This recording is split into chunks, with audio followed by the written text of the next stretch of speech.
Am I the asshole for refusing to let my parents move into my new house?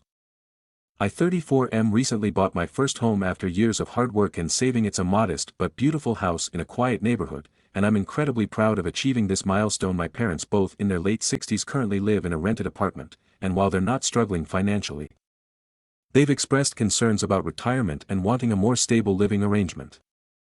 After I announced my house purchase, they approached me with the idea of moving in with me. They said it would give them a chance to downsize, save money, and spend more time with me. While I love my parents and respect everything they've done for me, I was honest and told them that I wanted this house to be my personal space. I've lived with them most of my life, and I was looking forward to having my independence. They didn't take it well. They accused me of being ungrateful, reminding me that they sacrificed a lot to support me through college and early adulthood. They even suggested that I owe it to them to give back now that I'm in a better financial position. Some extended family members also chimed in, saying I should honor my parents by letting them live with me. I tried explaining that while I'm happy to help them in other ways, like assisting with rent or finding a better place for them, I'm not ready to share my home. It's not about them personally, it's about finally having a space that's mine. Despite this, they continue to pressure me. And now I'm starting to feel like I might actually be selfish for saying no. So, am I the asshole for refusing to let my parents move into my new house? Stories number 2.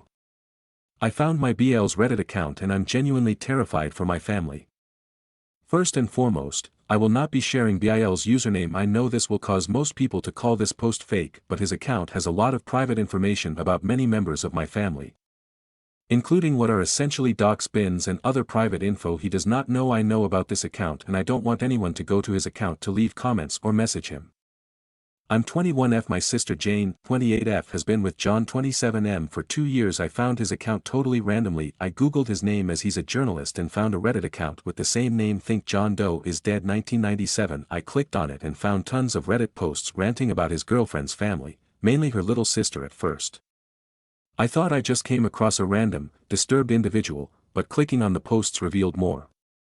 Both my sister and I have unique names, not super rare, but uncommon enough that they're noticeable in a list of names, and neither of us have met anyone with the same names as us. Plus, our surnames aren't super basic either. Think Aurora Fernsby, fake, but similar name to myself. He also mentions enough personal details for it to be undeniably him. I wouldn't be writing this unless I was 99% sure.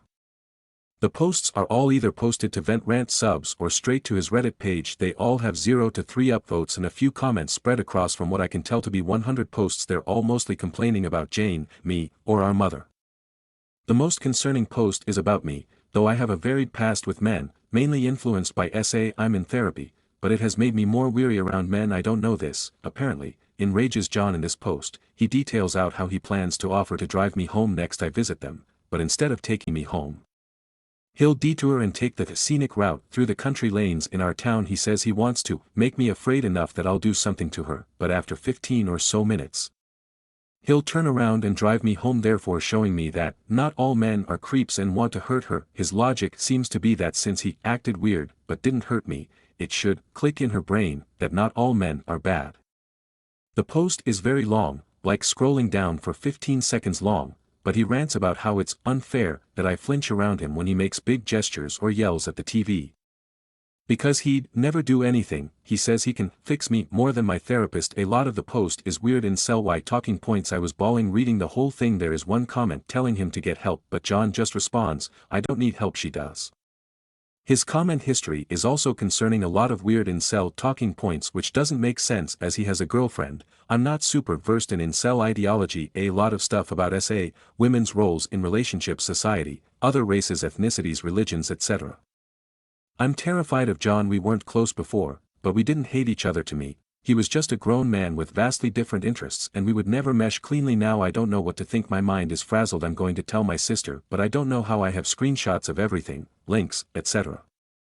I just don't know how to lay it all out. Also, I need coping mechanisms. I'm in a constant state of pre-panic attack. I can feel it in my chest, but it's not tipping over into a full panic attack, which is making me genuinely crazy. Sorry for the long post. Thanks in advance. Edit. As of 2 hours ago, I made my mom and uncle aware of what I've found. Every screenshot, screen recording, and link. My sister is currently on a work trip, so we're waiting for her to come back in 2 days. His account is still up as of 20 minutes ago. Thanks for all your advice. Mom, uncle and I are figuring out the best way to tell my sister. Update post. As I mentioned in my last post, I had made my mom and uncle aware of the situation. We all agreed that waiting for Jane to come home from a work trip to tell her was the best course of action. When she got back, we sat her down to explain everything. I showed her the screenshots, the posts, and walked her through everything. John had said. She was quiet at first. Just reading through the messages with this shocked look on her face, she started accusing me of overreacting or somehow getting the situation wrong. She said that maybe John was just venting and didn't actually mean any of it. She also suggested that I might be reading too much into his posts because of my past trauma. My mom and uncle tried to step in and back me up, but Jane wasn't having it. She kept saying that we were blowing things out of proportion and that we didn't understand John like she does. At this point, she was getting really upset and we were all talking over each other. Then Jane said that I've always been distant from John and that maybe he felt uncomfortable around me because of how I act. At that point, I was done. I made it clear that if she decided to stay with him, I would have to limit my contact with both of them. My mom and uncle backed me up on this. And we all said that we couldn't trust John to be part of our lives anymore after seeing what he wrote. Jane stormed out of the house after that. She's barely spoken to me since, except for a couple of cold texts saying she needs to process the situation. On Monday, it's Wednesday today, Jane showed up at my door, completely unannounced. She looked like she hadn't slept, and the first thing she did was apologize. I was shocked because I wasn't expecting her to come around so quickly. She told me that after she left, she couldn't stop thinking about the posts. And she started going back over everything in her head. She said she told John about the situation, and when I went to check, all his stuff has been deleted. This annoyed me and my mom, who was on the phone as we told Jane to keep quiet for safety reasons. Luckily, I have all the evidence saved. She said that John had blocked me on everything to preserve his career and that he was super pissed off with me for stalking him. He even told my sister that the account wasn't him, rather someone at work who hates him. I obviously don't know everything that happened between them, but it's caused a rift between them. I've moved in with my uncle for the time being as I was afraid of John showing up on these first few nights. We looked into legal options about the posts but found nothing that would help us. My uncle said he's going to help me get in contact with his work, but I'm scared of John's reaction if I did that. As of current, my sister isn't totally settled on leaving John, so I've gone LC with her. She said her reasons for staying with John is because she just can't see John acting like this. Luckily, I have friends and family who are on my side. Sorry, this update is kind of bleak. Stories number 3. Am I the asshole here for shutting my sister out of my family's lives and declining her wedding invitation? 5 years ago, my niece Nikki and her friends ridiculed and harassed my son Mark. They speculated about his sexuality, called him slurs, and even used the N-word with a hard R, all for their entertainment. When Mark came home, he was crying, shaking, and yelling as he tried to tell me what happened. It was heartbreaking. I immediately approached my sister to address the issue. I explained Mark's side of the story and the state he was in, but she dismissed it, claiming her daughter and her friends would never act that way. She didn't even offer to talk to Nikki. This wasn't an isolated incident. A few months before, Nikki kicked Mark in the genitals in front of her friends as a joke. When I demanded an explanation and an apology, Nikki refused, started crying, and claimed it was unfair to hold her accountable. Even as Mark was still in pain, Nikki also has a history of mean-spirited behavior, such as calling my younger son Corey, then 6 years old, the annoying child. Instead of his name Corey, has asked me why she does this and shared how much it upsets him. In the case of Mark, my sister doubled down, claiming that one of Nikki's friends, the one who used the N-word, couldn't possibly be racist because she's Mexican. Her exact words were, "I don't know what you want me to do about this." That was the final straw for me. I told her that if she wasn't willing to address the issue, it was in my family's best interest to distance ourselves. 3 days later, she called me, said she spoke to Nikki, and told me, "We're good on my end, no details, no resolution," just that. When I followed up via email asking what was discussed and what actions would be taken, she never responded.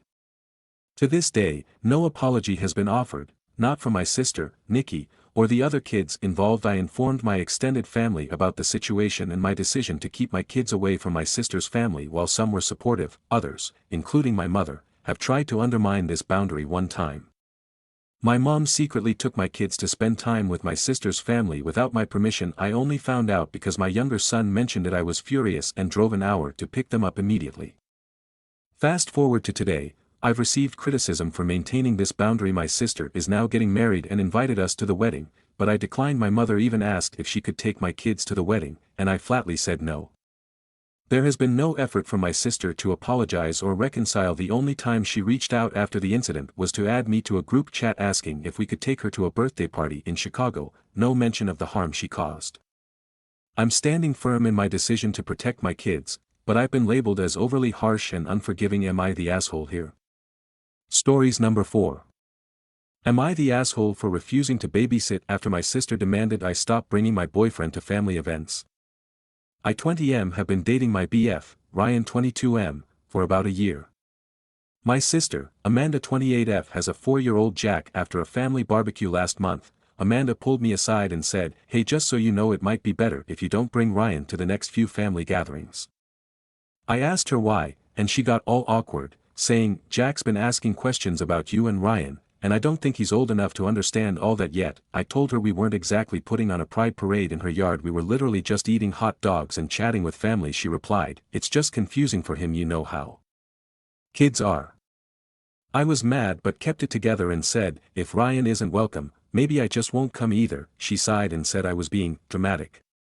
Last week Amanda called me, panicked, because her babysitter cancelled. I told her I couldn't because Ryan and I already had plans. She begged, saying she was desperate, and I finally snapped, "Why do you want me babysitting Jack? What if I accidentally expose him to my terrifying gay lifestyle? God forbid he sees me and Ryan together." Amanda blew up. She accused me of using Jack to make a point and said, "This isn't about Ryan, it's about you being spiteful. You're punishing Jack cause you're mad at me." She told my parents, and that's when real drama started. My mom called and said I was being selfish for letting a small disagreement ruin my relationship with Amanda. I told her it wasn't small and reminded her of Amanda's comment about confusing Jack. Mom brushed it off, saying, "She's just doing what's best for her child." I said, "What about what's best for me? Why do I have to hide part of my life to make her comfortable?" My dad sided with me. He said Amanda was being narrow-minded and told her, "Kids aren't confused by love, they're confused by people acting like it's something to hide." Amanda then put the drama into the fam group chat. My uncle said, "It's not homophobic to want to protect your kid from topics they're not ready for. Why push it?" This set off my cousin. She said, "If Jack's old enough to understand that Amanda and Mike are married, then he's old enough to understand Uncle Me has a boyfriend." She accused Amanda of being a hypocrite and called out my uncle too, saying, "Let's not make this about your own outdated beliefs." She also called Amanda a stuck-up bitch, and my uncle called my cousin a drama queen. My aunt chimed in on the family chat saying, "I don't agree with me lifestyle, but we should still support each other." My grandmother replied, "Support doesn't mean tolerating disrespect." Amanda's husband Mike texted me saying, "Look, I don't have an issue with you or Ryan, but this is getting out of hand. Amanda's just trying to avoid awkward questions from Jack, not insult you." I told him, "It's already insulting. Would she say the same thing if I were dating a woman?" He left me on scene. Stories number 5. Am I the asshole for beating my GFS brother at a game when I would normally let him win, to prove a point? When I would visit my GFS house, I would sometimes play games with her little brother who is 12. When I would play competitive games against him, I would normally let him win Call of Duty, etc. I was visiting again a few days ago and her little brother had 2 of his friends over and I overheard him talking about me. He was telling them how bad I was at games and it must make me mentally disabled to be so bad. He used more offensive language. He said my GF must be stupid to be dating me too. I could hear his friends laughing about it. It was quite hurtful as I had tried to be friendly with him. A bit later I said to him, "Want to play some games, buddy?" and he acted polite, but I could see his friends laughing to themselves. I played Call of Duty against him and did not go easy. His friends were now laughing at him and he was on the verge of tears before he stormed off to his room. My GF wasn't happy. Later in the car she accused me of deliberately making her brother cry. I told her I wasn't trying to do that, I just didn't like how he was talking about me or her. Am I the asshole? She said he is just a kid and I should have just left it. Stories number 6. Am I the asshole? I told my SIL to get a babysitter or a plastic bubble for her kid. My SIL F30 has a toddler under 3. A few months ago she decided that the local family should rotate a family dinner one day a month. Locally it's her family, my husband and their younger brother and his new wife. SIL hosted first at their home. Little brother picked a restaurant. We can't host at home because nephew is allergic to everything and I have cats. I mean it when I say this kid is allergic to everything: milk, wheat, eggs, soy, tree nuts, peanuts, and half a dozen others that I don't remember. Oh, hubs, and I don't have or want kids. When it was our turn, I suggested 3 restaurants that were middle distance for all 3 families. One was a pizza place with a brick oven that I said I preferred.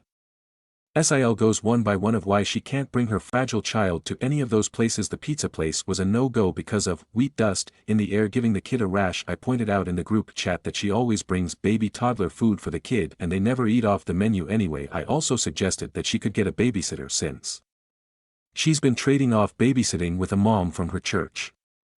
I suggested 3 restaurants total and the babysitter, but everything was rejected. That's when I told her to get a babysitter or put the kid in a plastic bubble. I erased a line that definitely would have made me the the kid is too fragile to survive outside of the womb. Resolution: instead of a dinner we're going to a botanical garden to see a Christmas thing. I'm sure we'll discover new things that the kid is allergic to while we are there. ETA: the second restaurant was a Greek place. That was a no because of yogurt. The third was a place that does Chinese noodles and dumplings. We'd again Bale chose a major chain steakhouse. Stories number 7. Am I the asshole here for calling the cops on my girlfriend? My girlfriend 24 moved into my 21 apartment last week. Everything was great. We met with the landlord today to talk about adding her to my lease. We had what started as a small argument. Tonight she turned off my TV while I was playing a game. Not a huge deal but still frustrating. I looked at her and said, "Really, babe?" And she stormed off to my bedroom yelling about how it was an accident and she was tired. Everything was fine before this. I gave her time to cool down before I went in to try and talk to her. When I did, she continued having an attitude and yelling at me, despite me being calm with her. Eventually, I got frustrated and walked away, telling her, "Let me know when you want to have an actual conversation instead of acting like an asshole." She yelled after me, "Tell landlord I'm not signing that lease." So I did. I texted him and let him know she would let be living here after all, and told her to pack her things and leave. She told me she doesn't have a ride back to her dad's house. And I said it wasn't my problem. She then told me she'd call her ex to come get her, to which I replied with, "You have 10 minutes to be packed and out or I'm calling the cops and having you removed." She laughed and said, "Yeah, okay." So I called them and went outside until they arrived. They went in and made sure she got everything. Then they gave her a ride back to her dad. She texted me afterwards that she only said those things to hurt me, piss me off, and that she didn't really want to leave. I told her, play stupid games, win stupid prizes. Am I overreacting for calling the cops? Stories number 8. Am I the asshole here for telling my class I had candy after I finished presenting? So, I-16F had a presentation for history, and I really wanted extra credit. The teacher told us that if we brought candy to give out for answering questions correctly, we could get extra credit. I planned for 25 questions so that 25 people could have a chance to get candy. The night before, I stayed up until 11 p.m., putting sour candies in little bags and taping them with a cute, "Good job" label featuring Hello Kitty. I thought it looked adorable and that everyone would love it. The next day, I brought the candies in a non-transparent bag to keep it a surprise. As I started presenting, I noticed almost everyone was on their phones. Only 3 people were paying attention. I asked questions, but nobody raised their hand or even looked up from their phone. I didn't want to yell at them to put their phones away because it felt rude, and the teacher doesn't really like me, so I knew she wouldn't step in. At the very end of my presentation, I said, "Oh yeah, I'm done presenting. By the way, I had candy for people who answered questions." Suddenly, everyone looked up and said, "Oh, you had candy?" They started asking me for some, but I told them, "You chose your phones over the candy." Then, I gave candy to the 3 people who weren't on their phones. Now it's been 2 days, and everyone is still mad at me and keeps asking for candy. Was that super petty of me? What do you think? Stories number 9. Am I the asshole for refusing to babysit my cousin and calling him a lying brat, even though it lets my aunt work extra and helps her family? My 15Y Aunt Cassandra 48Y has a son named Tristan 12Y who is a nightmare to be around. Mom started asking me to babysit him so Aunt Cassandra could pick up some extra work. Tristan lies to Aunt Cassandra about me because he knows that she'll buy him a present to make it up to him. I was babysitting him on Friday and he had a screaming fit because I refused to give him his phone until he did his homework. Cassandra's instructions because he lied that I had friends over and destroyed the house the last time. I recorded everything to prove my innocence. I showed it to Aunt Cassandra and she still blamed me, saying Tristan doesn't like being recorded and that's the only reason he was acting out. I have told Mom numerous times that I don't want to babysit Tristan because he lies and I get punished for it. Mom has basically just made excuses that kids his age are like that and I babysit other kids, so this shouldn't be a problem. I showed my mom the video and explained everything that happened on Friday, but she's still saying that Aunt Cassandra needs the help because the money from working extra is a huge help and I can do this for my family because she needs a dependable babysitter. We just got into an argument because she asked me to babysit Tristan again this Friday and I told her no because this kid is a lying little brat. I added that maybe refusing to discipline him is the real reason Cassandra can't keep a babysitter on board and she should try babysitting him to see what it's like. I'm currently grounded, but this has been going on since summer and my patience is out. Am I the asshole for finally having enough and refusing to babysit Tristan? Even though the extra money Aunt Cassandra brings in really helps her family. Stories number 10. Am I the asshole for ignoring the groomsmen? This happened at a wedding I was a bridesmaid at a few weeks ago. I 35F have never been married, no kids, and more than likely will be the last of my friend group to get married. I've been a bridesmaid too many times to count. Almost always, I get paired off with another single guy. My family and friends treat this as an attempt to hook me up with other single guy. They think it will be so romantic if we tell our grandkids who we met at a wedding. I've never been interested in these guys. At the last wedding I was at, I was paired off with the groom's 42-year-old stepbrother. Off the bat, I wasn't interested in Dave. If I were to see his profile on a dating app, I would immediately swipe left. Back to this wedding. I get through the ceremony and now at the reception I run into some old friends haven't seen in a long time and didn't know they would be in town, so we spent the night together, catching up and covertly watching a VGK game someone was streaming on their phone. Editor's note: VGK is short for the Vegas Golden Knights, a U.S. National Hockey League team. The bride came up to me and asked if I wanted to sit with Dave. He was alone at a table and wanted to get to know me better. I told her, sorry, I wasn't interested, and went back to talking with my friends. If Dave wanted to talk to me, well, he's a grown man and can do it himself. I spend the night hanging out with my friends, having a great time, and didn't think much of it until a few weeks later I see the bride at a party and she doesn't even greet me. She just tells me that I was a B for ignoring Dave. Apparently he thought I was cute and wanted to get to know me better. He just couldn't because he struggles with social cues. At least I could have just saw with him for a few minutes and be nice to him. First off, I am sick of being nice just to make a man happy. I told her that I was just there to be a bridesmaid, not to be a minder for a middle-aged man. She still called me out for being a rude, stuck-up B. Was I the asshole? Or was the bride being out of line? One more thing, a few months before the wedding, I started to see a guy I met at a conference. I never told anyone because I wasn't sure if the relationship would last at the time. I don't plan on telling anyone until we hit a milestone because there would be some pushback. It's an international LDR. Even if I was single, I'm still not interested in Dave. Update: Tuesday, December 3rd, 2024. Hello, I made a post about a year ago about a wedding I was at where I ignored the groomsmen who wanted to hook up with me. It didn't get much attention, but the comments were pretty life-affirming. I've been going through a pretty hard time for a few years now. It's frustrating to see your friends find that, one, and settle down while you're struggling to navigate your 30s alone, especially when you're from a family and a part of the country where if a woman isn't married with kids by a certain age, something must be wrong with her.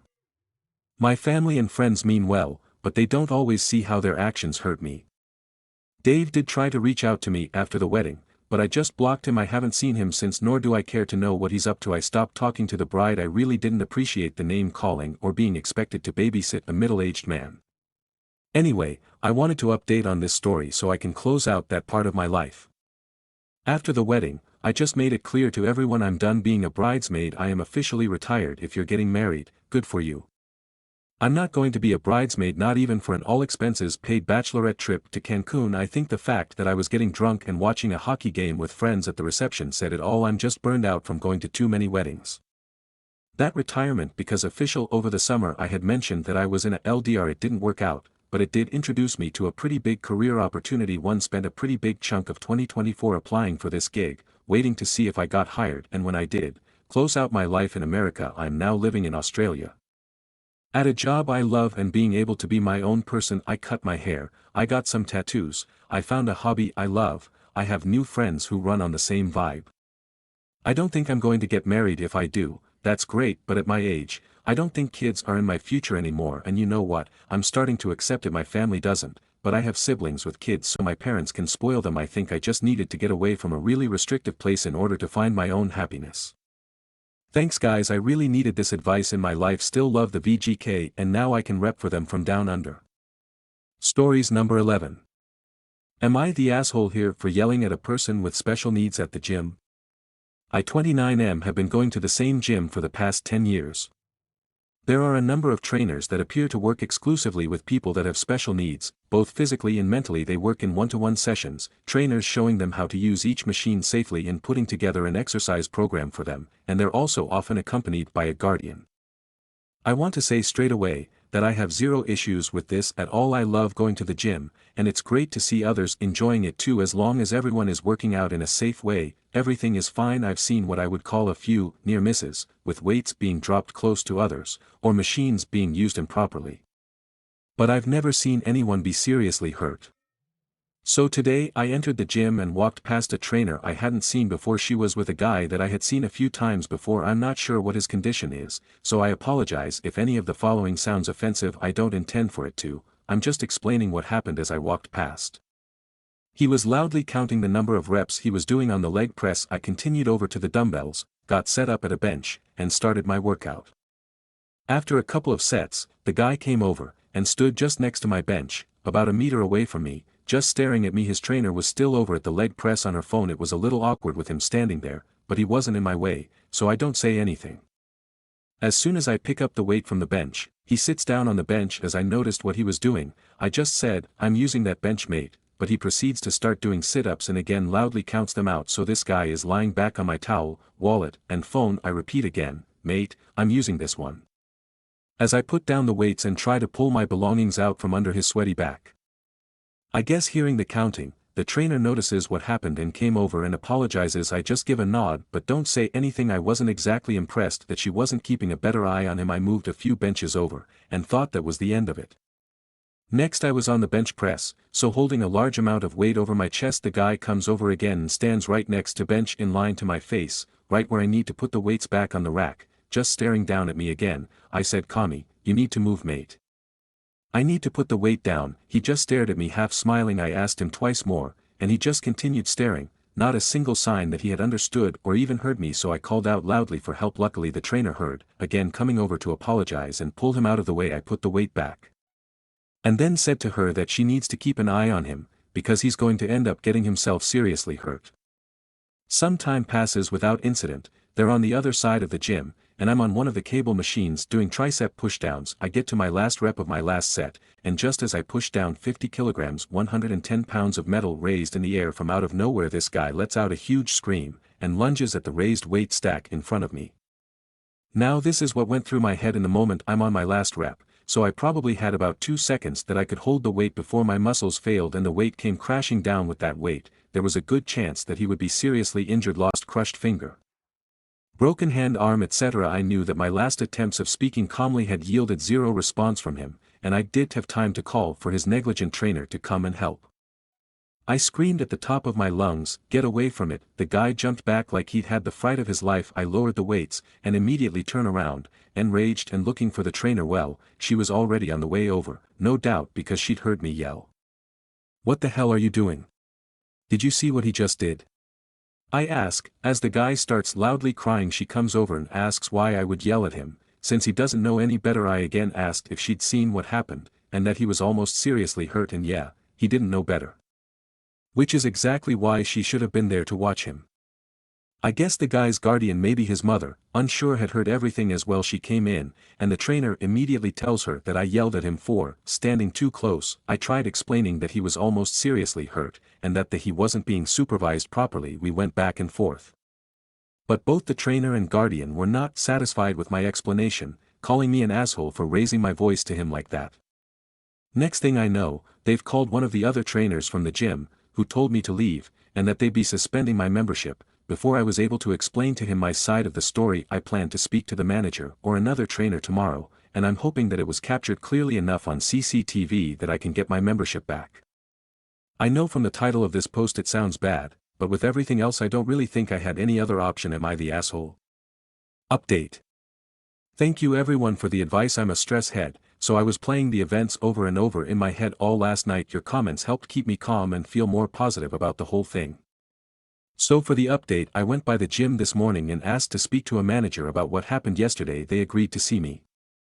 I explained everything as I had in my post, and asked if they could review the CCTV to see what actually happened, and possibly reinstate my membership. I said that I believed the trainer yesterday had misrepresented what happened, as a lot of you pointed out, to hide the fact that she was not neglecting the guy she was meant to be supervising. Surprisingly, he said that this wasn't the first time they had received complaints about that trainer. He said she'd only been there 2 weeks, and has already had a complaint from both a client and another trainer from the gym. Though he didn't go into detail about what those complaints were. He said to leave it with him, and he'd get back to me. About an hour ago I got a call from the manager, saying he'd reviewed the footage and it was consistent with my story. The first 2 interactions I had with him with the dumbbells and on the bench press were clear in the footage. The third time was apparently obscured by some other equipment. But he said it was enough to see the guy approach me from behind without the trainer, and he was willing to take my word about what happened next. My gym membership had been reinstated, and they've given me the next 2 months free. I think I'll be putting that money I saved towards a nice bottle of whiskey. He also said not to worry about the trainer, she won't be around anymore, so I think it's safe to assume she lost her job. Hopefully this is a wake-up call for her, and she won't be putting anyone else in harm's way in the future. Thank you again all for the support and advice. Stories number 12. Aita for telling my sister Sam that since her deadbeat boyfriend is back I shouldn't have to cancel my life to help her with her kids anymore all the time. So I, F21, have a sister Sam who has a deadbeat boyfriend, and Tavian left 2 months ago but came back a week ago trying to play happy family. While he was gone I filled the role of another parent. I had no problem doing this, but now he's back and Sam asked me this morning, even though we got into last night, that Tavian isn't feeling well and I need to step up again and watch her kids.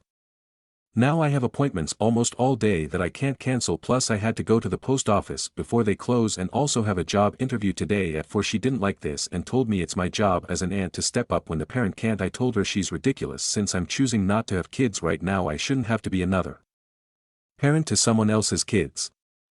I told her that I don't care if he is sick. He was away for 2 months and all of a sudden he's back but ain't feeling well. Not my problem. She got mad at me and I hung up the phone.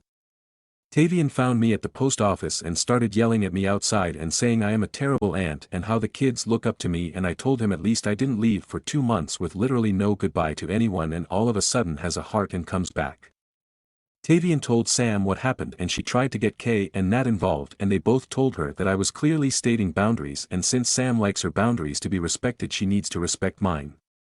So now I'm thinking of either going low contact or even no contact for my own mental health. So am I the asshole for telling Sam since her deadbeat boyfriend is back I shouldn't have to cancel my life to help her with her kids anymore all the time? Stories number 13. Am I the asshole here for being disgusted and just saying okay when my fiancé broke up with me? I, 28, had been with my fiancé Alex, 34, since 2020. We met at a friend's party, hit it off, and have been together ever since. He finished his doctorate in economics just last year. Since then he has been working at the uni. I have my master's in media sciences and decided to start working instead of going for a PhD. Okay, so the problem is that Alex broke up with me last Monday. It was literally so surreal and honestly just weird. For the past few months, he'd been acting strange. He was making demands and then dropping them immediately. A few examples: he told me we were going to paint our walls back from dark green to white. When I asked why, he just said, "For fuck's sake, forget it," and never brought it up again, even when I asked. Another time, he came home and got mad because I was sitting on the couch with my head covered in a blanket. I had cramps. He was upset because I was just sitting there watching Netflix. Mind you, the house was spotless. When I tried to talk about it, he said, "Forget it, it's not a big deal." This kind of thing became common every time I tried to communicate, tried to figure out what was going on, whether it was something I did or maybe he was just stressed at work. He would just say everything was fine, but he was clearly seething with rage. I didn't even have to do anything. He would find something to complain about: the apartment, clothes, me, work, etc. So, I gave him space, which apparently was also wrong. I told him I was going to help my parents with repairs for a few days, and somehow that was also wrong because he wanted to renovate the apartment too. Then, on Monday, I got a text saying we needed to talk. I knew what was coming, and after the last few months, I had made peace with it. When I came home, he was sitting on the couch. He didn't even wait for me to take off my jacket before saying, "I want to break up." Then the verbal diarrhea started. He told me he resented me first, because I didn't pursue my academic career further, even though I was capable, and he didn't want to upset me at the time. Then, when I started making more money, since he didn't make much as a PhD student, he felt like I should have the last word financially, and he hated it. Mind you, I never said anything like, "It's my money, so I have the final say." That's a rule he imposed on himself, and he hated it. He said he hated our paint scheme, the couch, and even our fucking crockpot. Then, he told me he had rejected a better PhD program to stay here because I had already started my job by the time he got the acceptance letters only. He never told me he had even applied overseas. He said a few months ago he checked in with a friend who's in that program, saw how they were thriving, and decided I ruined his life. He said I had too much control over his life and that he hated the idea that I could just decide not to pay for things and fuck him over. I honestly don't even know what that means. He also said he hated that all his friends loved me and didn't let him vent about me. Then he said again, "I'm done." I was floored. I had already made peace with the idea that we were ending, and it hurt, but after that rant, I was just disgusted. I looked at him, probably with a disgusted expression, and said, "Okay." He lost it. He said this is exactly what he meant, that it was horrible. We had been together for 4 years, and all I had to say was, "Okay," to our breakup. I just asked if he wanted to stay here while he figured out where to go. He said, "Typical, of course you're holding the apartment over me," and started ranting again, so I just left. I told my parents, and they're also confused. My dad suggested I reach out to our landlord and explain the situation to see what options I have. I can keep paying the rent, no problem myself. He covered the utilities and some subscriptions. Just to reiterate, I never had a problem with this. I saw that he was chasing his dream, and that was more important to me than a 50-50 financial split. I make good money and am happy at my job. I never saw it as slaving away. I always had the mentality that my money was our money because we were building a life together. Of course, I had my own savings and fun money, but I honestly never cared as long as I felt he was working towards something and wasn't taking advantage of me. I was fine with it, more than fine. Alex is still mad. He's going between texting me like a robot about the logistics of the split to being a seething asshole complaining about everything. I'm not even hurt anymore. I just feel nauseated by him at this point. I don't know, should I have reacted differently? Edit, thank you for all your opinions. It was nice to get this off my chest, lol. Just to clarify, though I don't feel like a victim, I feel like something happened, and my relationship just turned bad. He behaved like an asshole, but that is the extent of it. Very clearly, something is going on, but he doesn't want me to be part of whatever it is, and I have to respect that. Now I just have to detangle myself legally from him, and after that, I'll just be left alone with my ugly green wall color. I think I might also adopt a cat as my ex was really allergic. Update post. To start, Alex moved out pretty quickly after the breakup. He has been staying with a friend, and we sorted out everything like mail, subscriptions, and the lease. I'm also in the process of adopting a cat. Her name is Luna, but I have been thinking about changing it since my family already has 2 pets named Luna, Amun, and Kamar. She is still at her foster home for now, but I have visited her a few times, and I already adore her. She is a scrappy little tabby who follows her foster mom around like a shadow.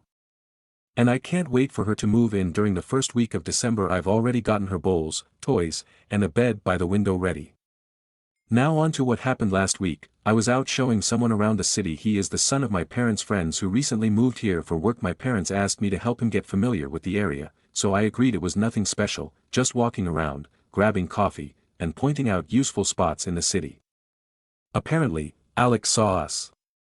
I didn't even realize he was there, but later that night, I started getting texts from an unknown number. I guess he got a new number since I blocked his old one. The texts were just weird. He accused me of flaunting my new relationship in public, said I must have been seeing this guy before we broke up, and told me that everything he suspected about me was true. I didn't respond. I wasn't going to entertain his paranoia. The messages kept coming though. They went from angry to desperate, with him saying things like, "At least admit you were lying to me," and, "Was anything about us even real?" It was exhausting and honestly a little scary to see how quickly he spiraled. For the record, this guy isn't my boyfriend. He's not even someone I'm interested in. He's just the son of family friends who needed help settling into the city. The whole thing was completely innocent, but Alex has twisted it into some kind of betrayal in his head. What gets me is how little Alex seems to know me. I'm not the type of person to jump into a relationship so soon after everything that happened. Even if I were, it wouldn't be any of his business. We are done. I've made that clear. After I didn't respond to his texts, Alex started calling. I didn't pick up, but the voicemails were a mix of angry rants and desperate pleas. I ended up blocking his new number too. It feels ridiculous that I have to keep doing this, but I guess this is where we are now. Then this weekend, I went out to a bar with my friends. A few hours in, guess who walked in? Alex. I don't know if it was a coincidence or if he followed me there, but as soon as he spotted me, he came straight over. He was clearly upset, asking to talk, and I told him no. My friend stepped in, and thankfully, he left without causing a scene, but it ruined my night. It felt like I couldn't escape him, no matter where I went or what I did. When I got home later that night, I was completely drained. I had just started to relax when I heard a knock on my door. It was Alex, standing there in tears.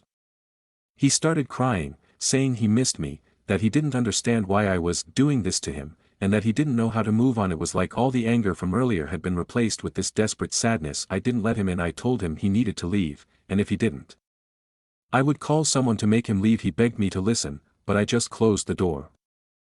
I spent the rest of the night feeling shaken and honestly a little scared. I don't know what he's going through. I wrote his best friend about the situation, but the plea of talking to him, he said he would. I'm seriously considering getting a new phone number and possibly even talking to someone about how to handle this legally. If it keeps happening, it feels unfair that I have to go to these lengths just to have some peace, but I don't see another option. Update post 2. Thanks for the concern and support I've received. I'm fine. Really, a lot of people suggested things like getting a restraining order, but I just want to clarify that it's not as simple as walking into an office and asking for one. The process involves proving there's an immediate danger to your safety, providing evidence like texts, calls, or witnesses, and then attending court to get approval. It's not something you can do lightly or without solid proof. And no, I'm obviously not getting a gun. I've also seen people diagnosing Alex with various mental health issues, and I want to ask everyone to stop. Yes, something is clearly wrong, but I'm not a doctor, and neither are most of you. It's not fair or helpful to label him with something like bipolar disorder or anything else without real expertise. For what it's worth, I don't actually feel like I'm in danger. In the past month, these were the only 3 incidents that happened. I don't think he's actively stalking me so much as he just knew my patterns. The bar we were at is my favorite spot, and it was a party of one of my closest friends. So it makes sense that he might have guessed I'd be there when he showed up at my apartment. He knows what time I usually get home. The city tour is the only thing that might have been more intentional, but it could also have been a coincidence that triggered everything. Anyway, this is the end of it. Yesterday, Alex came over with his mom and one of his friends. At first, I didn't want to let him in, but he promised me that this would be the last time I ever saw him. I agreed, mostly because his mom and friend were there, and I figured it would be more awkward to argue on my doorstep. When we sat down, Alex admitted that he was going through a crisis. He told me he was mad at me, but he didn't know why. He said he doesn't like me, that I annoy him, but that he weirdly still loves me, which is why he went crazy when he saw me with someone else. He assured me there wasn't anyone else on his end either. He said he felt like he was going insane. He talked about how he feels judged for being older and not being able to give me the life he thinks I deserve. He said he hates his colleagues, hates his job, hates everything right now, and that everyone and everything annoys him. He told me he feels old and like he should want kids at this point in his life, but he doesn't, and that thought terrifies him. He said he just wants to be alone and not talk to anyone for a while. I didn't say much. I mostly just nodded because I didn't know what to say. After he was done, he told me he was leaving. He's on some kind of mental health leave from work, and he said he's leaving the country on Sunday. He's going to South America to spend time in nature and find himself. He thanked me for everything and said he was sorry for how he acted. Then he just got up, grabbed the few things he had left at my place, and walked out. His mom was inconsolable. She kept apologizing to me over and over, saying how embarrassed she was by his behavior. I told her it was okay and that she didn't need to apologize for him. She cried a lot, and his friend ended up driving her home after Alex left. I don't really know how I feel about all of this. Part of me is relieved that it's over. Part of me feels sad for him because he clearly doesn't know how to deal with everything he's feeling. Mostly, though, I just feel tired. I'm glad he's taking steps to figure himself out, but it's not my responsibility anymore. On not getting a gun, editor's note, it was more than likely a downvoted troll who asked, but I liked. You can't buy guns at an Aldi. It's more dangerous to own a gun when you have no training with it than not owning one. Commenter, he's a little young for a midlife crisis, but certainly, the man is having issues with his life choices, and it's tearing him apart. Your empathy is warranted, but in the end, those troubles are his, not yours. Hopefully, this is the last you'll hear of him. Good luck to you. Edit 0312. He is definitely gone. My friend sent me some of his Insta stories of him at the airport and then about a day later in Bogota. So, yep, he is gone. I am safe, and on Friday, I get to pick up Helios Maximus I, LOL Heli for short. Stories number 14. My wife's sister is cheating, and now I'm the bad guy. My wife's sister, 30F, let's call her B, is cheating on her husband, 32M. B and M have a child together, but their relationship isn't great, and for context, I'm not particularly close to M.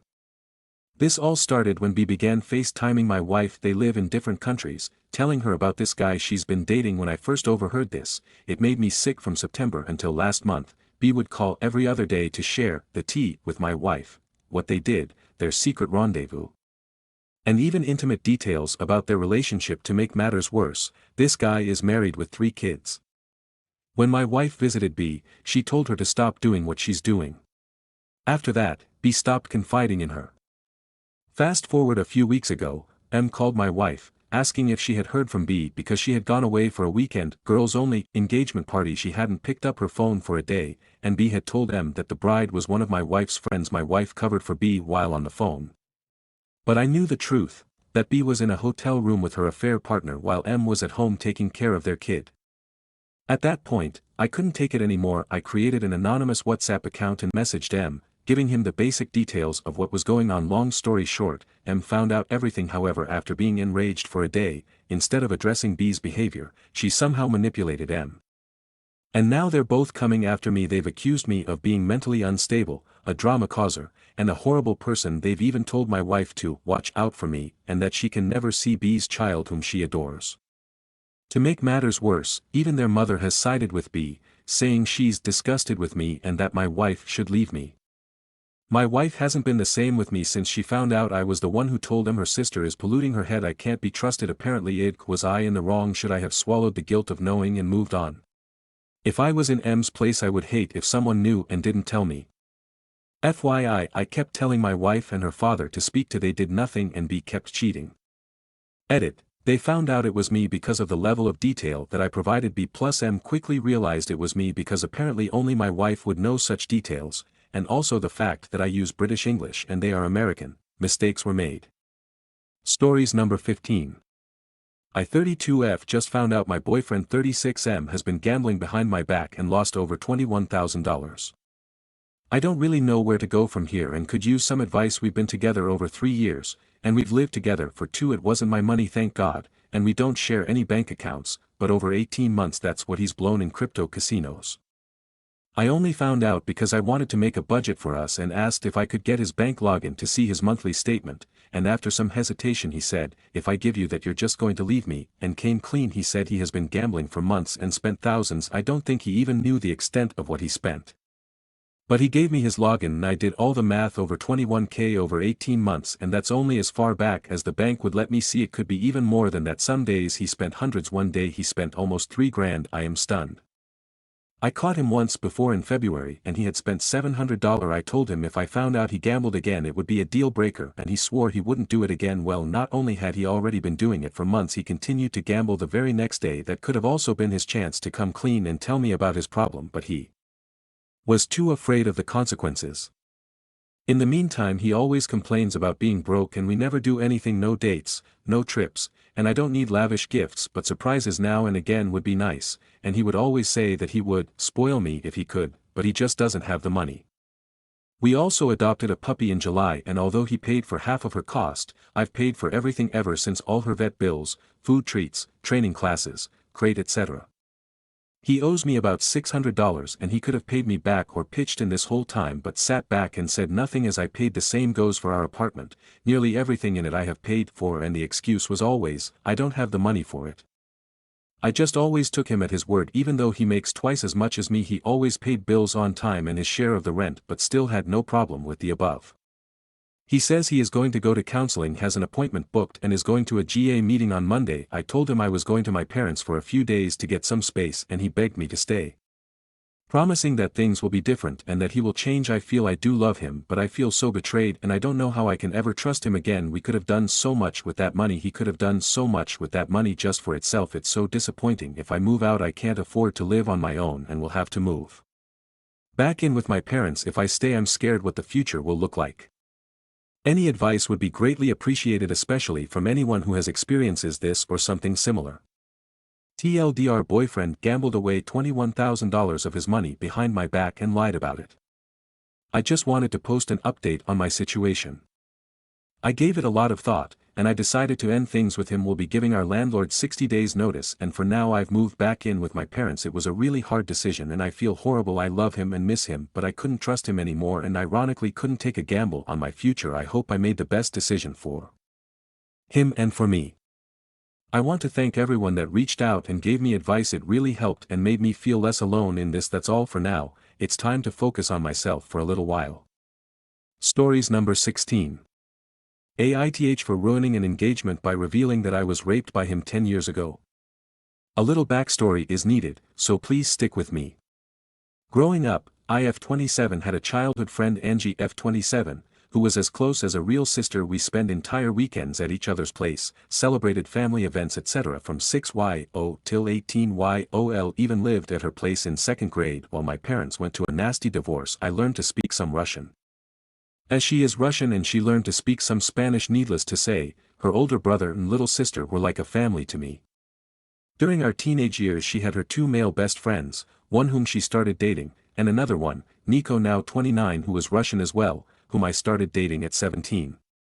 Growing up I had issues with a heart condition. I won't bore you with the details, but I had to take a lot of meds, but got healthier starting from 16. One didn't have to take them daily but only when my heart rate became irregular, but then immediately, as it would become extremely painful, my heart would cramp, I would start to hyperventilate.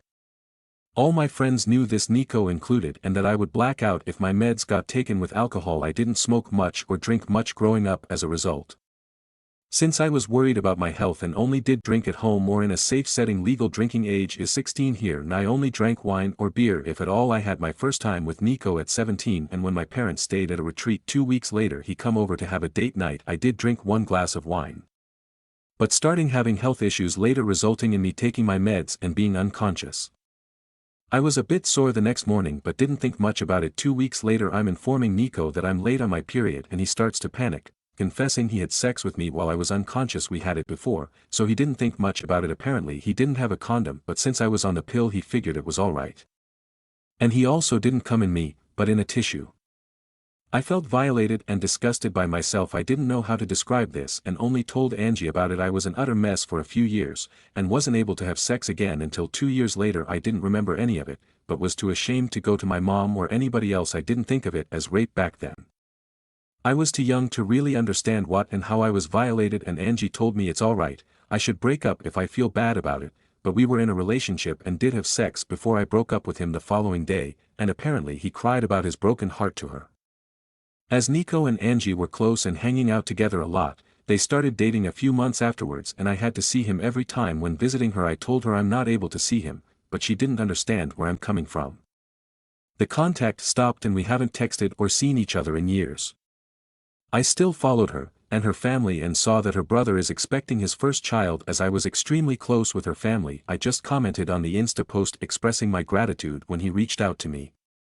I missed his wedding, but he wanted to ask if I would be interested in joining the baby shower, as it's been years and we've been extremely close. Before he told me I was like a third little sister. I just asked if Nico will be attending as well, as Angie and him have been dating for 9 years now, and he said yes.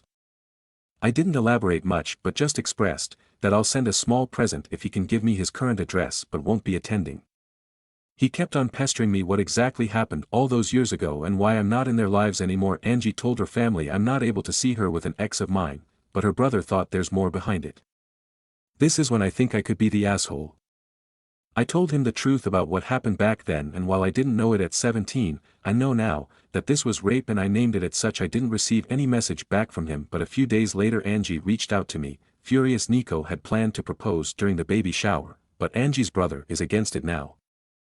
Having learned why I stopped the contact, she loves Nico and will stay with him, but by doing so, her brother said she is no longer a part of his life, as he doesn't want his little baby girl in the same family as a rapist. Since then I've been getting messages from old high school acquaintances, telling me I should have ignored it, and not told anybody since I didn't speak up back then. I lost the right to do so now, and am a horrible person for ruining somebody's life over some stuff he did 10 years ago when he himself was a child as well. Am I truly the asshole for speaking up? Update 1. First of all, I am immensely thankful for all the people who took the time to not only read through my story, but also comment. I read every single comment and tried to respond to as many as possible. It gave me a little bit of hope of compassion for victims of rape and also the courage to not cave to the backlash I received. Mental update.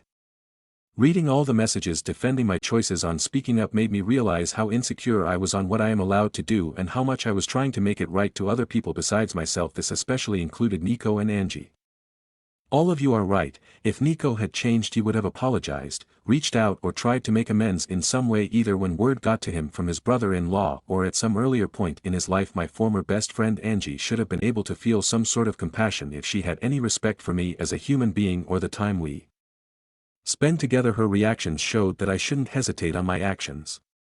I went to therapy from 21 onwards and thought I moved on from the rape as best as I could, but I realized how ashamed I still am almost 10 years later about an incident that wasn't my fault at all. I was ashamed to speak up back then and afraid that people around me would look differently at me, and somehow I still felt bad about speaking up today. So I trying to own what happened to me now and not apologize for other people's behaviors, especially as they don't even show me respect. What happened since then? I archived every nasty message I got on WhatsApp so I wouldn't have to read them, but would have the proof if needed at a later point. Angie's mom called me the following day of the incident, crying I shouldn't have answered the phone, but during the 10 years of friendship I saw her as an aunt, almost a second mom. She always joked that while her children would run around the house doing whatever, I would always take the time to drink a tea and talk with her, showing her more love and time than her actual children. While she said she's sorry for what has been and for what I went through as a child, she couldn't believe that I would ruin Angie's happiness over something like that. With Angie's brother refusing to have Nico as part of the family and Angie standing by Nico's side, it's divided their family and she is heartbroken. She has grown to love Nico like family as well and has known him for nothing more than a considerate young man who she knows will make her daughter happy. It wasn't nasty names or angry talk, just a heartbroken mother who faked to acknowledge my pain and saw the fault in me. Angie's mom tried to get me to apologize or to take it back, but I refused as I don't see the fault in me with everything that has happened. I believe that Nico hasn't changed and is just hiding it better somehow. He can see how people are standing by him and supporting his behavior, so he won't have to change, and that is something I didn't wanna indulge. Angie's mom not even one used the word rape, and I tried to correct her every time she talked about it, trying to name it for her to understand better, but she would just start sobbing more and it didn't make sense for us to continue to talk. Angie's mom used to be in contact with mine for some time, and she reached out to her after our talk. I was afraid that my mom would find out, since she's from a more conservative background. We had a long talk and I didn't get to see her physically yet. But she apologized for not being there for me or not making me feel like I can talk to her. I tried to calm her as best as I could, but when she asked me if my current partner knows I was used like that, I got angry. She was scared my partner would leave me if he found out, implying it was something that made me less precious or appealing. When she asked me to keep it a secret from our family abroad and in our country, I hung up. She was acting exactly the way I was afraid she would, as if it's something shameful. It was especially hard as I am trying my best to move away from the feeling of shame. She has since apologized, but it's clear that her view of me has changed. I don't yet know how to deal with it, but that's something to worry about in the next few weeks. As some of you suggested, I wrote Angie's brother Sven again and apologized for the mess, but I'm glad that it is out in the open and how proud I am that he's defending his family. I asked if his old email is still working, as I would just send a gift card. He didn't respond, but I got a message from his wife 2 days ago. She thanked me for speaking up and informing them about Nico. There were apparently had a few moments that made her uncomfortable, some jokes Nico made, and in retrospective she can see why. Sven apparently informed her the moment he got my initial text. And both of them have since seen Angie but not Nico. She refuses to be in the same room or house as him, and same goes to their unborn daughter. Sven and Angie's mom has been at their place multiple times to beg to forgive Nico, and Sven caved a little. Angie and Nico will get married. Sven will attend but his wife will not. He is allowed in the family but not in contact with either Sven's wife or daughter. Those restrictions are not for Angie. Sven was suffering trying to ease his mother's worries and is not able to take a stand and cut them out completely. This is a compromise they made without his wife's approval, and she told me she's trying her best to cut them out of their life indefinitely. She wanted to move back closer to her family as well and thinks this is a perfect opportunity but isn't sure if she can follow through. His wife told me she's terribly sorry for all the issues that came my way and it has been a lot trying to handle the situation on their side. Sven knows it's not my fault but he doesn't want contact. It's hard for him to talk or see my name because even though he knows I'm not the guilty party, in some way I was the bearer or bad news and he sees me as the start of all this drama. She told me a few times that neither believe I'm the bad guy. They just are tired with everything and it's just been extremely hard on them. That's all that has happened so far. I am frustrated about how everything came to be. It feels like Nico will just continue with his life without having to be remorseful. I didn't want him to suffer. But I think some part of me wanted to at least receive some kind of apology for all the suffering I went through afterwards. I'm having to deal with my mother and her changed shameful view on me, and even though I'm happy it's all out, it's extremely hard to stand by my choices. My partner and my best friends both have been my shoulder to cry on during this ordeal. Especially my best friend was enraged for me, and I am extremely grateful to have both by my side right now. I'm just emotionally drained, but I'm sure it will be better once a few weeks passes. Update number 2, December 3rd, 2024. 3 months later. My first post was 3 months ago and this one will be my last update for now. It is not a good one, but I sincerely wish to leave it all behind me. That includes distancing myself from this Reddit account. These posts helped me let go of my anger. Similar to a journal, and I am grateful for all the people who are enraged with me. I hope to open it again someday, with a final happy update, but for now every little pop-up is a reminder of the anxiety I am still dealing with, and I do not have the energy to deal with this topic outside of my therapy anymore. Short summary for those who don't want to read the old post: Nico raped me when I was his girlfriend 10 years ago. I didn't see it as rape back then as I was unconscious. Afterwards I broke up with him shortly after. My best friend Angie from elementary school started dating him and they have been together for almost 10 years. I couldn't bear seeing him and cut the contact with her and her family, with whom I was really close. Her brother Sven reached out to me 3 months ago after I left a short congratulation on a pregnancy picture with his wife. He invited me to their baby shower and I declined. After a lot of back and forth about him asking me and being suspicious as to why the contact broke off in the first place and why I refused to be in the same space as his sister's boyfriend, I confessed what happened back when I was 17. Afterwards his family had a huge fight, with him wanting to cut Nico out of their lives for being a rapist and his mom and sister standing by Nico. I was the scapegoat and received a log of hurtful messages from both their friends and former classmates. They called me out on ruining a man's life based on a childish mistake. Nico was 19 back then, and even Angie's mom reached out to mine. I was left to pick up my life, my mom being more ashamed than understanding, and started therapy again. I removed almost everybody tied to that incident: Sven, Angie, Nico, their family, old classmates, and only kept contact with old classmates who sended me messages of support. Update 2. I work in a very specialized field. To get the proper qualification it takes on average 6 to 8 years, bachelor, master, and then state bar to be allowed to practice. While it is not very competitive, not a lot of people choose this profession, and it is highly sought after. My current company paid for my master's and my extensive course as preparation for the bar exam, and I have been doing well there. My HR department called on me 2 months ago. Apparently they have been getting a lot of outside calls from Angie's mother and other relatives, saying I am involved in a Me Too scandal and being a liability for the company as I don't have issues ruining the lives of men. How they could imagine this could change anything I do not understand. I work for a global company. They have known me for years. I never had any issues prior, and quite frankly, they do not care.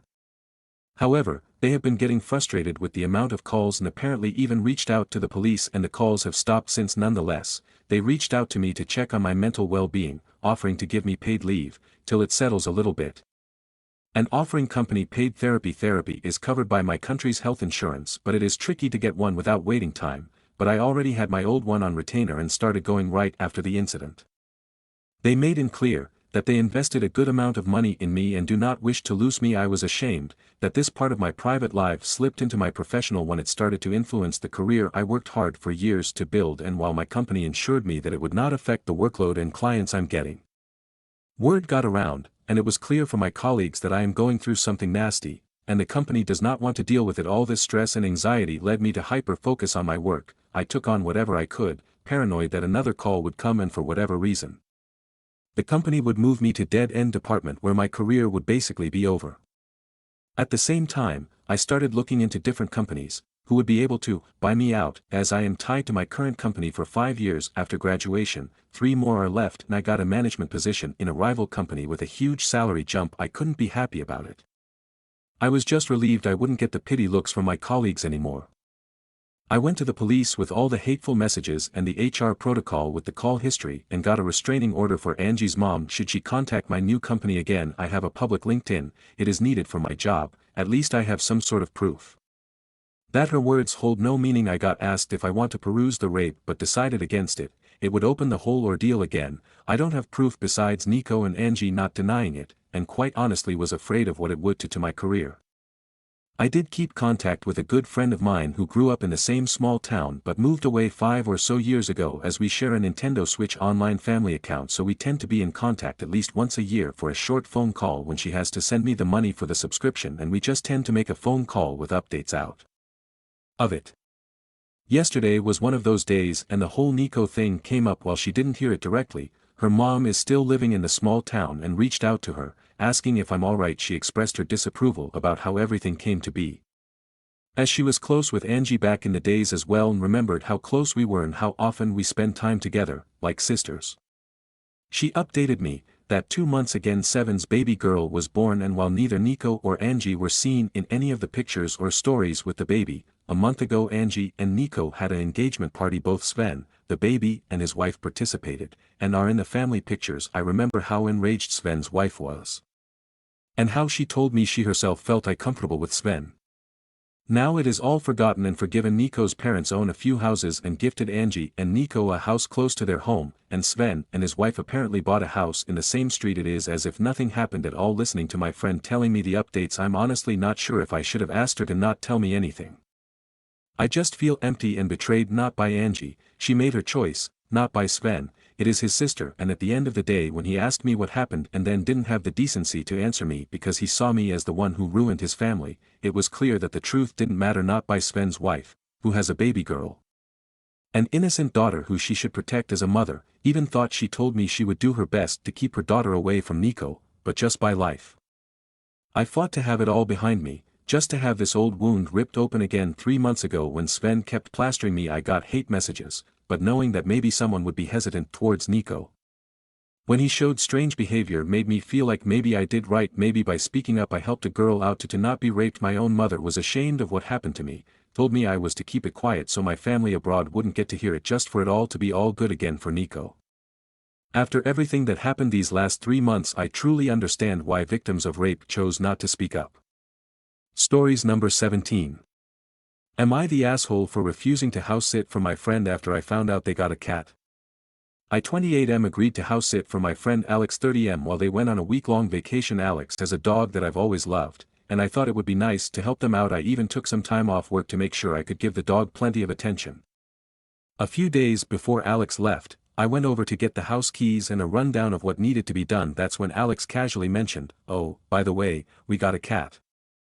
This caught me off guard because I'm very allergic to cats. Alex knows this. I've had to leave gatherings early before because of my allergies. I asked why they hadn't told me earlier, and Alex said they forgot because they'd only had the cat for about a month. I told Alex I couldn't stay in their house if they had a cat. Even if I avoided it, the dander would still trigger my allergies. I suggested they ask someone else or hire a sitter. Alex got defensive, saying I was leaving them in a lurch right before their trip. I felt bad, but I didn't think it was fair for Alex to spring this on me last minute. I offered to check in on the dog daily if they could isolate the cat in another room, but Alex said that wouldn't work. They ended up scrambling to find someone else and left for their trip angry at me. A mutual friend later told me I should have sucked it up for a week because Alex really needed the break and probably just forgot to mention the cat. I'm starting to feel like I might have overreacted. Am I the asshole? Stories number 18. Am I the asshole for refusing to share my dinner with 2 children? My F29 boyfriend Albert M35 and I had a great relationship until his family moved closer to us. I haven't seen a more toxic or entangled family connection. It seems like every ex and their mother is an enemy, every ex-boss had it out for them, every friend should help out more and more, everyone should take their verbal abuse after a few run-ins. I cut my L off. His sister F37 is in the habit of showing up at dinner time. She has 2 kids 7F, 9M that she always brings along. I didn't mind sharing a meal, but I hated her dropping by without a warning. Albert never took action, and this created problems. SIL has an unbearable parenting style. They are good kids, but she overindulges them and lets too many things slide as they are just kids, so they interject in adult conversations, have crying fits when told no, and are prone to grabbing, touching, taking objects without permission. So they took things around the house, covered items, small sculptures, my stash of hotel toiletries, my hair extensions, to play with, and had me going crazy trying to find them later. Fast forward and her son, who has anxiety, had a small crisis from opening our kitchen drawer and grabbing some Poppets party snap. Some fell and popped real loud and he cried because he was embarrassed. I did not offer comfort because that would be indulging his snoopy behavior, so I stayed quiet and asked Albert to talk to his sister. Which I'm sure he didn't. I'm not happy in my relationship. I don't have privacy. His sister keeps showing up despite being told by myself that she can't keep showing up uninvited. I'm sick of having to hide things that I think her kids could get their hands on. I recently put a lock on my home office door because I suspect that SIL has been using my copy machine while I'm out. I work both at home and at 2 client sites and have been getting home after 8 p.m. I'm sick of being tense and dreading her visits because he lets her eat through our groceries like she has a right to do it. He has called me selfish and greedy. I thought he would be more considerate now that they gave him less hours at work and his pay cut has caused me to pay for most of our bills. SIL is a nail technician and a hair stylist. She was also a teacher at a beauty academy until she had her kids. Now she won't do anything but badmouth her ex and complain about how hard life is. She has a place to live, with access to food and her own car. I'm thinking that she may be doing this on purpose. Last Friday, Albert went bowling with friends. I told him that I wanted a very quiet evening and didn't want to be bothered. I got home at around 7 p.m. and sat down to eat my seafood boil. SIL showed up asking for her daughter's backpack that she left behind. I was annoyed. I tried to rush to get it, but her son saw the crab legs and started insisting. I said I was sorry, but that's my dinner. So he starts crying, stomping, and repeatedly asking his mom for my food. I said I was sorry and quickly showed them out to my aggravation. They didn't leave immediately. He cried outside for about 5 minutes while SIL sat inside her car trying to convince him to get in. I pulled down the shutters and tried to ignore them when Albert got back. His face had a bitter expression. He said that he was extremely disgusted about the way that I treated his family. He has stopped talking to me. It's been a few days and I'm still getting the silent treatment. I've cried a few times, especially because he's been texting me despite us being physically next to each other. SIL showed up yesterday, but he wasn't home yet, so I didn't let her in. I'm angry and defeated and I'm coming to the conclusion that I need to end the relationship because he texted me that I need to apologize to Sil. I didn't want things to end between us, but I feel like they are trying to walk all over me. This is so surreal. We had planned on a cozy Christmas together months ago when things were good. I'm not trying to ruin his life right now. His finances are not great and my salary makes a huge difference. I just don't want to be made to feel like his family can get away with what they're doing and I hold resentment. I texted him about how I feel and how incredibly selfish he is to be comfortable giving to his sister with what my hard work can buy but can't think to respect my boundaries. Am I the asshole if I leave? I feel like somehow I'm the failure for not being willing to fight for our relationship. Stories number 19. 8th for kicking my fiancé out after joking he got me pregnant on purpose. I 23F made a post a couple days ago on here talking about a joke my fiancé made at Thanksgiving which concerned me. That post got taken down. Locked. This is a repost update. I 23F have been with my fiancé 26M for 3 years. We met whilst I was on holiday and a few weeks after, he followed me on Instagram and the rest is history. We got engaged last year and a month later found out I was pregnant. We have a beautiful 6-month-old. We hosted Thanksgiving this year and my fiancé was drinking quite heavily and after dinner me and my mom were talking about the wedding, which my parents are paying for. I overheard my fiancé tell my brother who was just as drunk as him that he needed to tie me down and get me pregnant. Before I realized what a dickhead he was. They laughed it off, but it rubbed me the wrong way because our baby was not planned. I wasn't ready for a child and we were using condoms, but after a few instances where the condom broke I decided it would be safer if I got on birth control. The first month on because I got pregnant, we were told that could happen and he said he would pull out to be safe, but I still got pregnant. I was scared as fuck, but I personally didn't want to get an abortion. I 100% believe in the right to get an abortion. I just didn't want one and so decided to keep the baby. I work for my dad's company and my fiancé works at a country club. Money wasn't necessarily why I didn't want a baby. I just wanted to do more before I started a family. I spoke to my fiancé about what he said and at first he said he didn't remember saying it, which was believable because of how drunk he was, but then he said it was just a joke and it was meant as a compliment because I'm so amazing. So I said okay good because we're getting a prenup. I was just joking, but I was also wanted to see how he reacted and he was pissed. He said why the fuck would he sign a prenup that we have a baby together, a house together, and that he would not sign one. How we wouldn't need one because we're never separating and that me mentioning a prenup is insulting and emasculating. I never felt threatened or anything like that, but he did make me uncomfortable and he woke our baby up, so I told him to leave, which he did. The day after I kicked him out, he sent me a long apologetic message about how it was out of character of him to get loud, which it was. He's never acted like that before, and I replied saying I appreciate the apology but I still just need a day or two to think everything through. The next day he sent a bouquet to the apartment. Sunday he sent me a booking confirmation of a massage he booked for me at the club and offered to come over to watch our son and cook dinner tonight. He sent me a message saying that I'm being an a-hole and that I'm taking a meaningless joke to heart and that he's wasting money he could be saving for the wedding on the hotel. But now things that went over my head before, I'm starting to think is sus, but breaking up my family over this doesn't seem right. Am I overthinking this? Being an a-hole? Update. A lot of people were asking for context. When I said I wanted a prenup at the time I wasn't being serious. Maybe I was being an trying to get a reaction, but based on the 3 years we've been together I would have never imagined he'd react the way he did. Why did the joke bother me so much? About a year ago he lost his job. He was never really clear why. For the next 3-4 months he didn't really do much. He said he was trying to figure out what he wanted to do next, and that was the first time he brought up having kids, indicating that he was ready. We had a candid conversation on my part about how I want kids, just not anytime soon. I enjoy my job, I had trips planned and I wanted to be married first. He agreed with me that we should wait 3-4 years. My dad's company got a contract at the club, which is how he got his job there, but during the time he was out of work my girls would joke that he's a stay-at-home boyfriend and that I'm the provider and he'd be a stay-at-home dad because I was paying the bills, rent by myself, which at the time didn't bother me. I used to live there by myself before we got together, so it wasn't a big deal, but I guess it was them that first made me question. To be honest, I don't know how long the condoms were breaking. A lot of people are saying they've never had them break, and I can't say I remember it ever happening before. I noticed the first time that it looked like it had split, and then I checked it the next time that was also broken, which is when I decided to get an intrauterine device, which he didn't want me to, but I stood my ground and we compromised and I got on the pill. I know we should have continued using condoms, but he said he'd ran out and that I'm on the pill and don't need them. In hindsight, yes, I should have insisted we still use them, but I choose not to have that battle. I thought we'd be okay. He knew my opinion on abortion and that I wouldn't get one. If I got pregnant I would raise the baby unless it was for a medical reason. Money-wise my family's successful. I work for my dad's company. I have 2 trust funds, one of which I got at 18 before I fell pregnant. I was making plans to start my own house flipping business, but I decided to put that on hold. I still work from home on flexible hours, but he said once we're married he wants me to stop working so I can focus on our kids and that he'll support us, but I've never really liked that idea, mainly because although I've never had to worry about money, my parents always taught us the importance of financial stability, and my mom's always said to never be financially dependent on anyone. Plus my fiancé's current salary I'm not sure would cover all of our expenses. The only reason why I haven't told my dad is because they have a good relationship and I don't want to blow everything up over an overreaction on my part.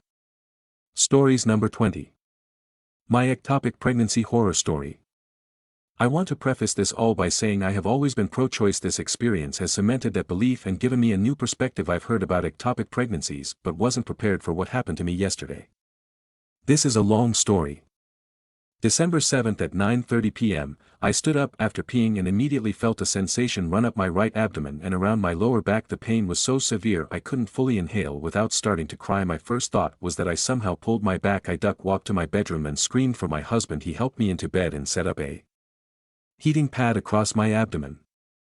I stayed in bed for 2 more hours before the pain and chills had me sobbing. My husband helped me out of bed to drive me to the ER and I was screaming. The pain was so intense I nearly blacked out. I was certain I had appendicitis. We got to the ER at midnight on December 8th. My husband rolled me in on a wheelchair and I was openly sobbing from the pain. The nurses rolled me to the back where they did a urinalysis and a blood draw before moving me into the back waiting room. I got the test results back on my phone and that's when we discovered I was pregnant. At this stage, I still thought I had appendicitis. My husband and I were excited but confused about the pregnancy. About half an hour later, a nurse came by and offered me oxycodone. I refused because I wasn't sure if it was appropriate to take an opiate while pregnant. I asked her for Toradol. Instead she gave me a strange look and then came back with 2 Advil. My husband said he saw her move my chart from fast track to main patients. About 10 minutes later the nurse rolled me back into the main waiting room. I asked her if I would be seen soon and told her my pain was unbearable. She said, "There are a lot of sick people in front of you and we're short-staffed. We'll see you when we can." It was 2 a.m. at this point. I was writhing in pain in my husband's arms. I couldn't breathe properly and would get pain attacks that made me black out. At 5 a.m. they called me back for an ultrasound. The ultrasound was over at 6 a.m. At this point I told my husband to go home and take our dogs to his mom's house so she could watch them. I was called to the back again for another blood test around 6:30. While I was back there I overheard two male nurses talking about me. Not realizing I was back there, one said, "She's been asking for a bed for hours," the other responded, "This is an emergency room if her appendix does rupture. At least she's already here." I wish I had said something, but I was so exhausted from the pain and sleeplessness I just sat there crying. I was rolled back to the waiting room and sat there by myself until 10 a.m. crying into my hands. Finally they called me back. No wheelchair. I was forced to walk at least 300 feet to the emergency room bed and then had to get into the bed by myself. I was screaming into a blanket. By the time I was in bed I had spent 10 hours in the ER waiting room. In near blinding pain. I finally got to see a doctor. The doctor told me the ultrasound showed a possible ectopic pregnancy in my right fallopian tube and hemorrhaging in my abdomen. He prescribed me 4 Tylenol and told me an OB would come to see me once she was done delivering a baby. My husband still hadn't come back. I found out later he took a nap, which is fine, he really needed it. When around 11 a.m. a care team member came to get all my registration paperwork, she put my bed into an upright position and had me fill out the paperwork. She left without readjusting my bed. My husband arrived around 11:30 a.m. By then I was crying again. The pressure from sitting up was causing the pain in my abdomen to crest. He went outside to call a nurse and ask where my 4 Tylenol was. She said, "Oh, your regular nurse is next door helping an actually sick patient. He'll be here soon." 30 minutes later and still no nurse. By this time I was heaving into a bucket from the pain. My husband left again to find a nurse and the same, actually sick patient. Nurse came back. My husband told her I was suffering from an ectopic pregnancy and needed the medicine. She came back with a 2-pack of Tylenol. I told her again between sobs my doctor prescribed an 4 drip. At this point, I didn't even have an 4 in my arm. She inserted 1 while waiting for the 4 drip approval. Then she moved my bed back down into a laying position and the pain near instantly dropped from a 9 to 10 to a 5. She hooked me up to the 4 Tylenol and I was down to a 3 and felt the first real relief I'd felt since 9:30 p.m. the day before. The OB came to see me around 3 p.m. and I was scheduled for surgery at 6 p.m. By the end of surgery, I learned I had a ruptured fallopian tube and about 1 liter of blood sloshing freely in my abdomen. 1 fucking liter. I'm not sure when my fallopian tube ruptured it needed to be removed, and I can't stop asking myself if the nurses had taken my pain seriously, if I would still have it. This all happened so recently and the post-surgery pain is still so severe. My husband and I want children so badly, but this experience is one of the most traumatizing things I've ever been through. The only person in this whole story who was awesome was the OB and my husband. Of course she actually took my pain seriously and signed me up for the first operation spot available. She had incredible bedside manner and consoled me, letting me know she knew how scared I was and that she would take care of me. Everyone else can go fuck themselves. ETA. This happened in Los Angeles, California. Stories number 21. My best friend is dating my abuser and wants me to reconcile with him, so I kicked her out of my home. I've tried to write this out for days now, but I keep getting too upset to concentrate, so this might be a bit jumpy. I don't have family in the sense many understand family to be, so I've been pretty much a loner with one exception, my best friend Tammy. We met in middle school and just became joined at the hip. Things changed a bit in college. My parents forced me into a Christian out-of-state college. Tammy applied and got accepted to the other college in the town, so we both went out there and were roommates for 2 of the years before I met my first ever boyfriend. I will call him Trent. I moved in with him the end of junior year. And I don't know when it started happening, but he went from charming and affectionate to controlling.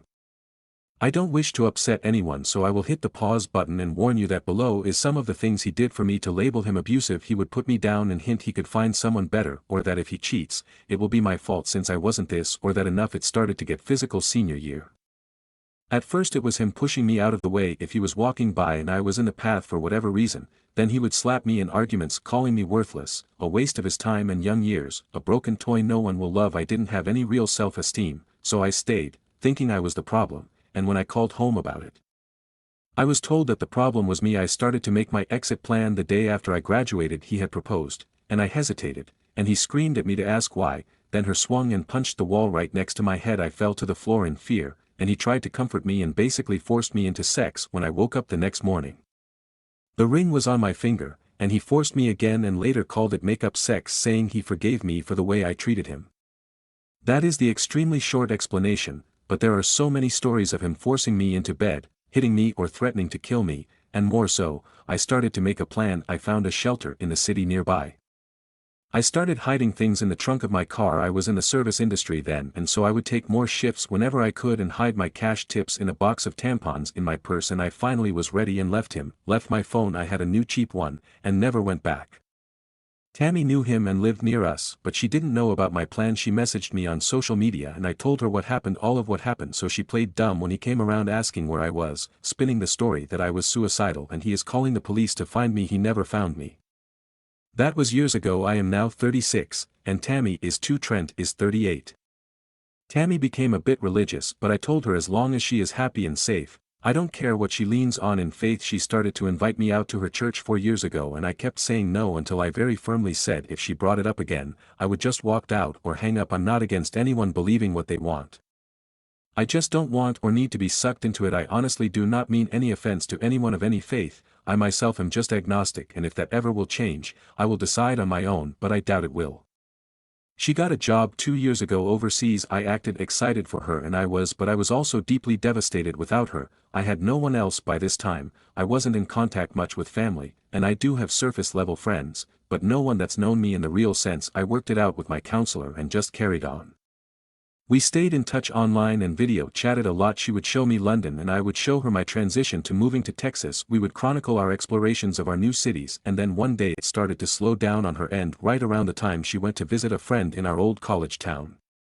She then asked if she flew to Texas sometime this summer, could she stay with me a few days, and I excitedly agreed. So early this month, just a few weeks ago, she came here. She was off the whole first day, but I figured she was tired. Then the next day, we went out and got drunk. She started to cry and I got us an Uber back to my place and asked her what was wrong. That's when she asked me not to hate her and told me everything. She's with Trent. She's been with him almost a year. I was too stunned to even say anything, and she went on and on about how it's not what I think and he has changed. She told me he found Jesus and turned his life around and deeply regrets the way he treated me. The more she talked, the more I just shut off. I didn't even have it in me to feel anger. I just stared at her frozen as she talked until she said, "Please just say something." So I did. I told her to get the fuck out. She started to explain it all again. She hated him forever, but they kept running into each other. He goes to church and showed he is changed, blah blah blah. I didn't interrupt her, but when she stopped talking again, I just repeated myself. She argued more, and I would just listen and repeat until she grabbed her stuff and left. It was silent between us for a week until my dad texted me that Tammy called my parents crying and told me to get over myself. After all, it's not like I wanted to get back with him, right? And that's what I get for living with a man I wasn't married to. Then she texted the next week rehashing her argument and pretty much demanding I video chat with him to see for myself that he's changed and forgive him. She then blamed me that they can't take the next steps in their relationship because I don't have a forgiving heart and that I was malicious when I kicked her out. I've spent all of this week trying to figure out if I am insane to think this is a huge betrayal, a deal breaker. I mean, who even dates their friend's ex, for one, but this? I blocked her after she hinted that my version of things was exaggerated and malicious, but I don't have other friends to turn to about this. I don't think I am, but and her family thinks I am, at least for kicking her out in a strange city alone when she was just being honest with me. Am I? This is an update to my last post here. Sorry to everyone who reached out and I haven't responded. I honestly haven't been using the app as I had to change phones swiftly at one point and forgot the password when trying to log on my new device. It took Trent 2 weeks. I had a full-time job but also a part-time service industry job as a bartender. He showed up at the bar. It's a small bar and one of the regulars, Daisy, F30S, is one of the folk I did confide in about Trent and Tammy when Trent walked in. I happened to be chatting with Daisy and she saw my reaction. She asked what was wrong and I told her that it was Trent. She wasted no time and went to get my manager.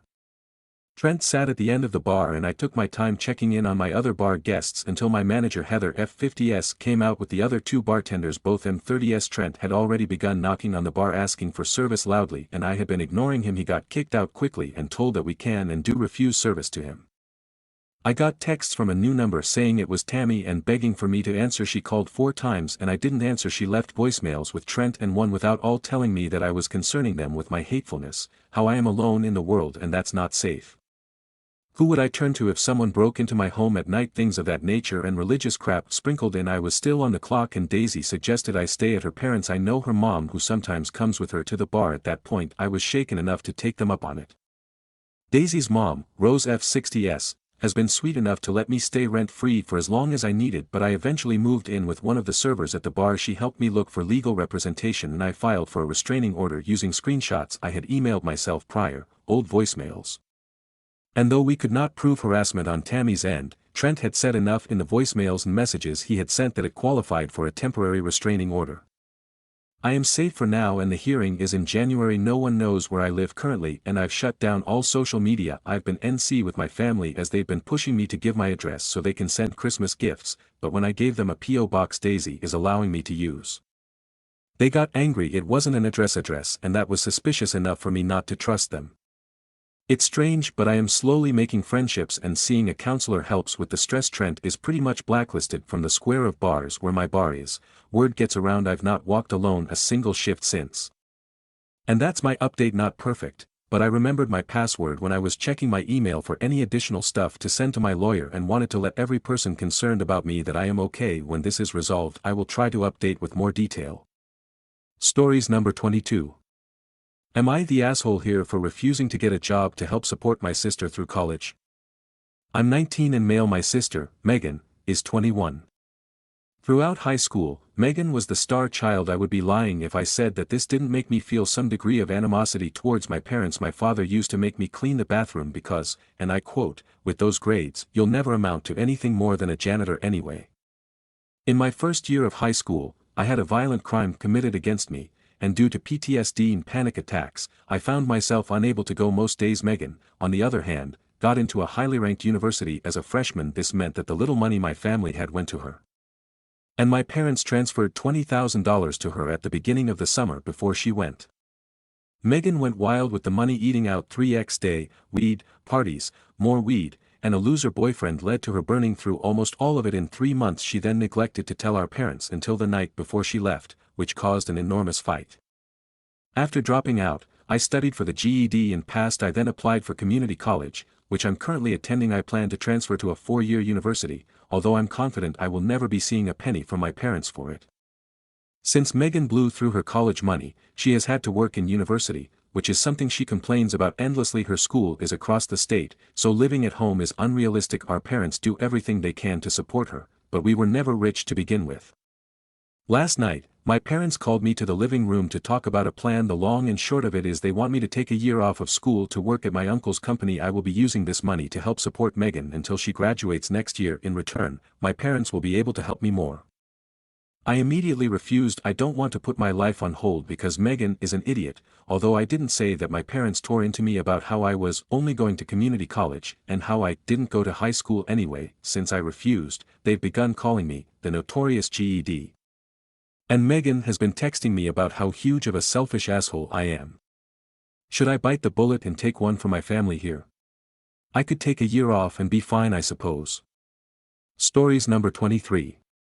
Am I the asshole for wanting to disinvite my fiancé's childhood girl, best friend, from attending our wedding for drunkenly confessing her love for him at my bachelorette party? I 23F and my fiancé Elijah 28M, are due to get married at the end of next month at our destination wedding. Last night was my bachelorette party and I invited my closest family and friends to come along with a few of my fiancé's family and his friend Cami 27F.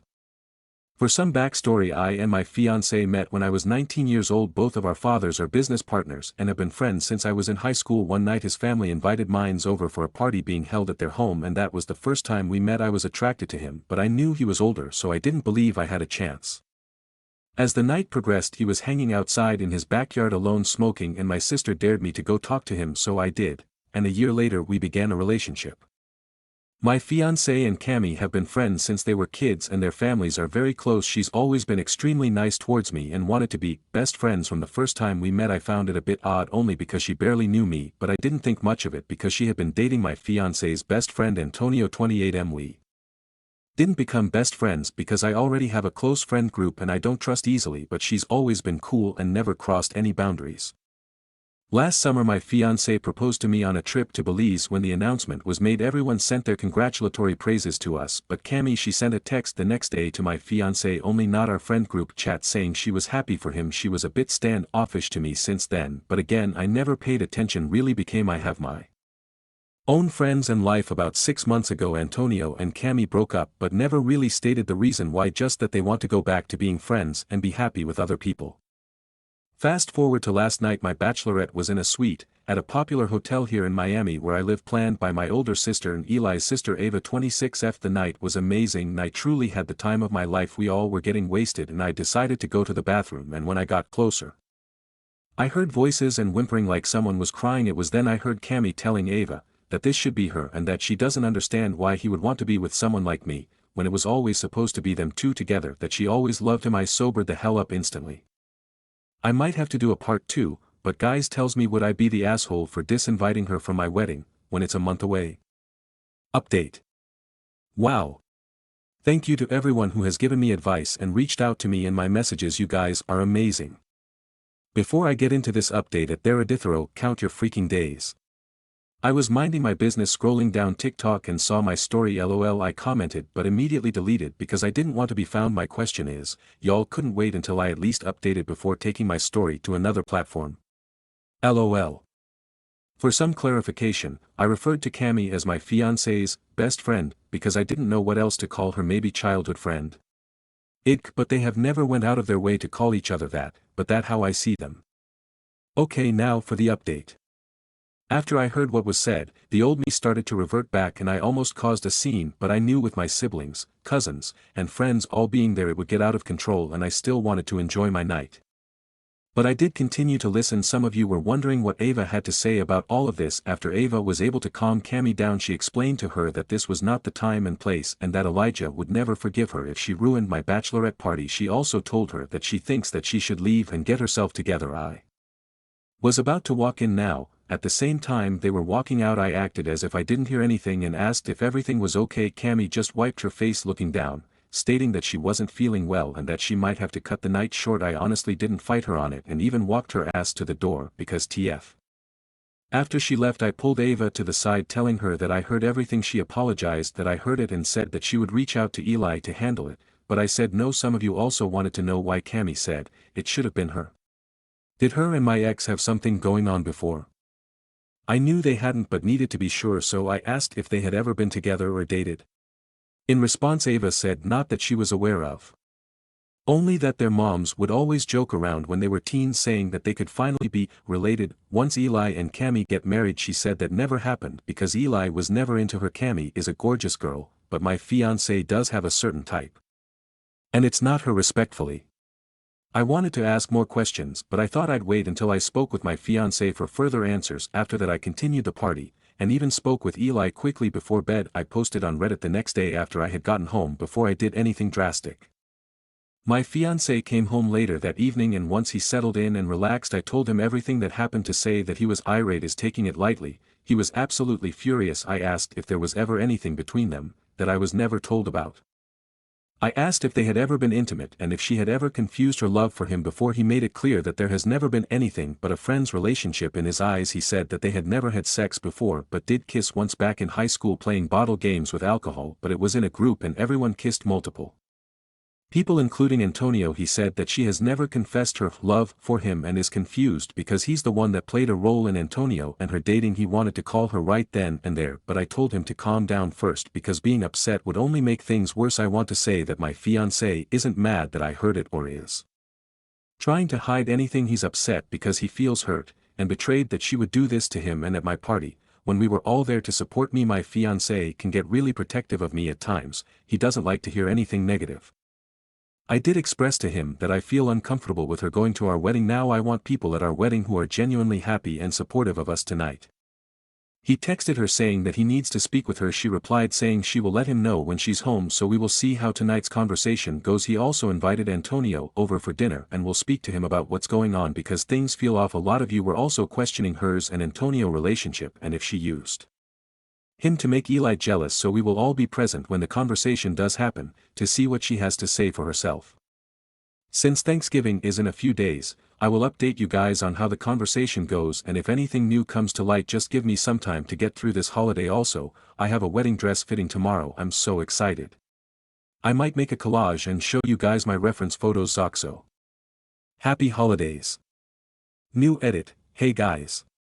Thank you so much for all the love and supportive messages and DMs. I didn't mean to keep you guys waiting this long for an update. My younger brother 16M was in a car accident Thanksgiving night where he was injured. Thankfully he is okay with just a sprained wrist and a concussion. The other driver, however, passed away. As he was speeding. This has been a lot to digest, but things seem to be calming down now. I will have an update for you guys by the morning. Bear with me, there's a lot to update you guys on, so it will be a brand new post. Final update. I'm pasting the edit from my previous update in case you guys didn't see it. Hey guys. Thank you so much for all the love and supportive messages and DMs. I didn't mean to keep you guys waiting this long for an update. My younger brother 16M was in a car accident Thanksgiving night where he was injured. Thankfully he is okay with just a sprained wrist and a concussion. The other driver, however, passed away. As he was speeding. This has been a lot to digest, but things seem to be calming down now. I will have an update for you guys by the morning. Bear with me, there's a lot to update you guys on, so it will be a brand new post. It's actually Monday evening now, but let's get into this long update. Please excuse any typos. So that night we ended up inviting Antonio over and basically told him everything that happened up to that point. He actually wasn't shocked at all by the news and stated that one of the main reasons why they broke up was because he felt like Cammy pulled away after hearing about the engagement. He never said anything because he didn't want to cause any issues between my fiancé and I. My husband said she did become distant as well, but of course we have our own lives we've been planning for, so it honestly wasn't high on his priority list that would have made him address it then. Well, of course now we know why, so he wanted to address it to her now. About 30 minutes later Cammy texted Eli that she was home and would call once she was settled in. When she did call, before she could even say hello good my fiancé started. He asked her why she thought it was okay to go to my bachelorette party and say that she loves him and that he should be with her instead of me. He asked her why would she ever think it's okay to also bring it up to his sister and getting her involved. She was taken aback and asked what he was talking about, which pissed him off. He told her that I heard what she told Ava in the bathroom and that she was out of line to even suggest that they ever had anything more than a family friendship. She said she couldn't help how she feels and that being at my bachelorette party made it real for her and she just needed to get it off her chest and thought she could trust Ava. He asked her why, if all this time she had feelings for him, would she be with Antonio when he set them up. Cammy said she thought that things wouldn't get serious between them and thought eventually that he would come around. Said that she would give hints but he would never reciprocate. He told her that although they've had a long friendship that this was something that he couldn't look past and that she is no longer invited to the wedding. He told her that he would assist her in any returns or refunds that she would need for any money spent so far. Cammy was upset and said that she didn't mean for me to hear what she said and that she was never gone to make any problems for us. He said it didn't matter, that we were only inviting people to the wedding that love and support our relationship and that her actions shows that she didn't. Cammy then started talking shit about me, saying that I think that I'm all that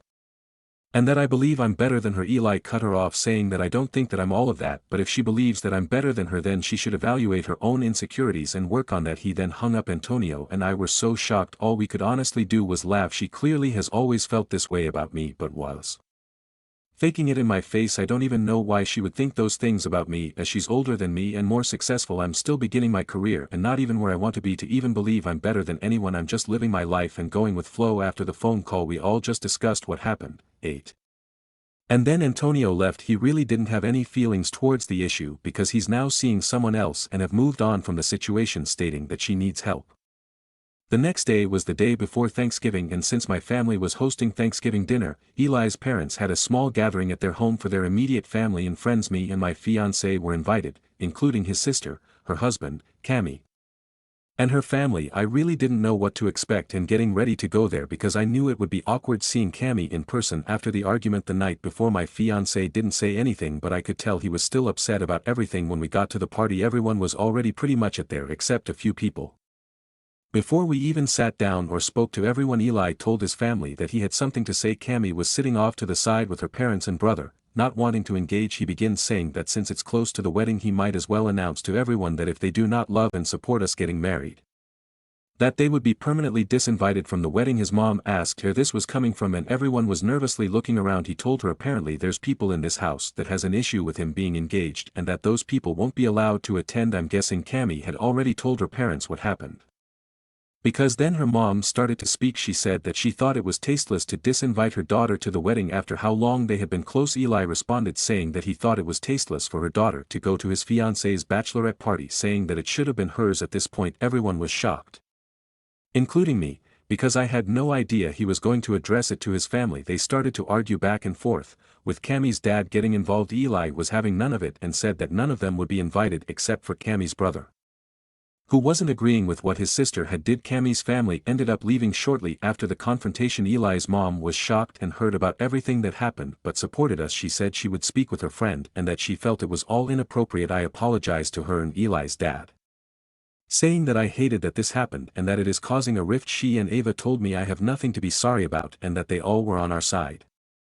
Cammie ended up sending both Eli and Ava very long nasty messages about how they weren't loyal to her and that I was purposely causing a divide between the two because I wanted to kick her out of the family and sabotage their relationship. This woman is delusional, so my fiancé just blocked her. She then texted me saying that me and Eli's relationship wouldn't last very long if I became jealous of every woman important in his life. I blocked her as well. I may be a lot of things, but jealous isn't one of them. I'm happy and very secure in my relationship. Honestly, seeing how far he's willing to go to make sure that my day is perfect, his words, not mine's, just solidified to me more than ever that I'm marrying the right person. Thanksgiving was amazing and we had a good time with the family. Sadly, that night is when my brother got into his car accident, so we had to deal with that. Sorry I kept you guys waiting for so long. Everything is now starting to calm down and now me and my fiancé can relax until next week, and then we will leave for Palermo, Italy, where the wedding will be. I may update you guys in the future, but for now this will be the final update. I'm willing to answer any other questions you guys may have for me in the comments.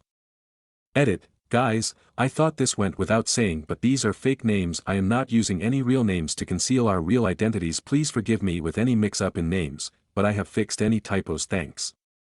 Stories number 24. Am I the asshole for telling my best friend I don't want to be in her wedding because I can't afford it? My best friend of many years is getting married, and she recently asked me to be a bridesmaid. I was thrilled at first, but after she shared the details, my excitement turned into anxiety. The dresses she picked out are expensive, the bachelorette party is a destination weekend, and there are other costs like hair, makeup, and gifts. I did the math, and it's way out of my budget. I told her that while I'm honored she asked, I can't afford to be in the wedding. I offered to support her in other ways, like helping with planning or attending her bridal shower, but she was upset. She said she thought being her bridesmaid was non-negotiable because we're so close, and she didn't think it was fair for me to back out over money. She also implied that I could make it work if I really tried, and suggested I use my savings or pick up extra work to cover the costs. Now I feel like I've let her down and maybe overreacted by saying no so quickly. I know how important this day is to her, but I also can't justify putting myself into debt or draining my savings for it. She's been distant since our conversation, and I'm worried I've damaged our friendship. Am I the asshole? Stories number 25. Am I the asshole for not unlocking the door at the Pilates studio? Not the a-hole. I recently invited one of my co-workers to a hot Pilates class. It was both of our first time at this studio. The class started at 12 noon. At 11:55 I was already set up in the studio and I texted my co-worker to ask if she was close. She said she was 5 minutes away. At 12:05 she still had not arrived and the Pilates instructor locked the door to the building and started the class. My friend texted me at 12:10 telling me the door was locked and to let her in. I did not feel comfortable leaving the class to go unlock the door as I assumed the instructor locks it for a reason, and it was my first time there. I told my friend the class had started and I couldn't leave after the class. My coworker had texted me telling me she was mad at me for not getting up and unlocking the door for her, but how can she be mad at me when she was late? Am I the asshole? Stories number 26. Am I the asshole for ending all contact with my biological family after realizing nothing will ever change with them? Growing up, I 27F was the middle child in my family with an older brother and younger sister, and I was very much the black sheep of the family. My brother was the only boy and cherished, and my sister was the favorite of both parents in many ways. Even my brother can acknowledge this, but she's also his favorite, so he never cared. My sister disliked me from the time we were young, and I was always supposed to deal with that in a way that favored her anyway. It was very unhealthy, and not all of my extended family were like that, but the ones who weren't left our lives when I was still young. The rest all saw my sister as an angel and they felt she deserved the world. She was always the beautiful one, and I was told repeatedly I should wish I was more like my sister. When she struggled in school I was supposed to help her and be grateful that I was the one who got to do that, and when she got a good grade it was celebrated, while the fact I always got good grades was ignored. My sister could tell me I looked ugly or Hideous in an outfit, and nobody in the family would bat an eyelid. A couple of times I asked why she couldn't be nice, and I was accused of speaking to her in a harsh manner. I was called petty many times for not celebrating my sister's accomplishments the way everyone else did. My sister is not special needs, was not, that I'm aware of, born early or ever so sick they almost lost her. She was just the perfect kid in the eyes of the family, and my brother, being the only boy, got the positive attention for that, so he never felt slighted. I always tried to love my family anyway, but other things happened that made me feel unwanted and unwelcome, like when I got married. So many complained about my choice of date, choice of venue, choice of dress, and the fact I went shopping with my MIL and 2SILs, who have been nothing but amazing to me. I did run the date by immediate family and still got complaints about the chosen wedding date. But my final straw came last week, and this is where I need people to tell me if I'm wrong or not. I'm pregnant. We told my ILs early because they're so supportive. I waited for 13 weeks to tell my family, and the reaction I got from my sister was that was so unfair. Why did I deserve to be a mom when she can't have kids? Which I didn't know, and it was so unfair. My parents asked me why I do that to my sister, and my brother just rolled his eyes. He doesn't want kids, so if my sister has none, my kids would be the only grandkids my parents get. But apparently having grandkids for me was never going to be a good thing. My sister deserves to give them grandkids instead. My sister told me she hopes I miscarry and that she can have babies instead, and my family acted like that was fine. My husband was so done long before this, but it was the final straw for me because I don't want my children growing up being treated like shit, or for anyone to think my sister should get all my kids. I told my family I was done being mistreated for not being special enough in their eyes, and I was going to enjoy the family who wanted me. My parents figured I'd apologize and be in contact soon after, but I didn't reach out, and now they're DMing me and texting me saying I can't deny them their grandkids and I should be making things up to my sister. Stories number 27. I feel like my husband 26M puts things off until I 26F end up handling things myself. Plus 3-year update. Alt account because my husband is on Reddit. My husband and I have had a rocky relationship. It's been 3 years since we've been married, and I always hoped it would get a bit easier. I feel like we've tried a lot of different things to improve our relationship, but I often find myself feeling defeated and sad because it seems like nothing will ever change. Right now we're in the process of moving. I stayed behind to finish things up at our house, and he's gone ahead to start working. We're literally starting from scratch. I sold everything, including our cars. We have to have a car, so I asked him to buy a car and have it ready for us once I'm ready to move. He's met me with so many excuses, and I'm just tired. I'm finally flying to meet him next week, and there's still no car. It's been a month. He mentioned to me offhand the other day that he was planning on buying a car once I fly in, but doesn't that defeat the purpose? All I asked was that he had one ready for when I arrived. I really don't want to go car shopping the second I get off the plane. I was excited and hopeful about the move. We talked about how things were going to change and he seemed so motivated, but now I feel defeated again. I don't even feel angry anymore. What was I expecting? I'm not sure what advice I'm looking for. We get along pretty well when there aren't any big life decisions involved. He's a nice guy, I just don't trust him to take any responsibility in the relationship. I guess, has anyone been in a similar relationship? How did it go? When was it finally enough for you? Is there anything that can change? I'm really interested in starting couples therapy, but I'm afraid of putting effort into something that might not even work. Update. Hi Reddit. I made a post 3 years ago about my husband not taking the initiative when it came to purchasing a new car after a big move. My post didn't get too big, but I've always liked seeing updates, and a lot has changed in 3 years, so I decided to log back in and make my own.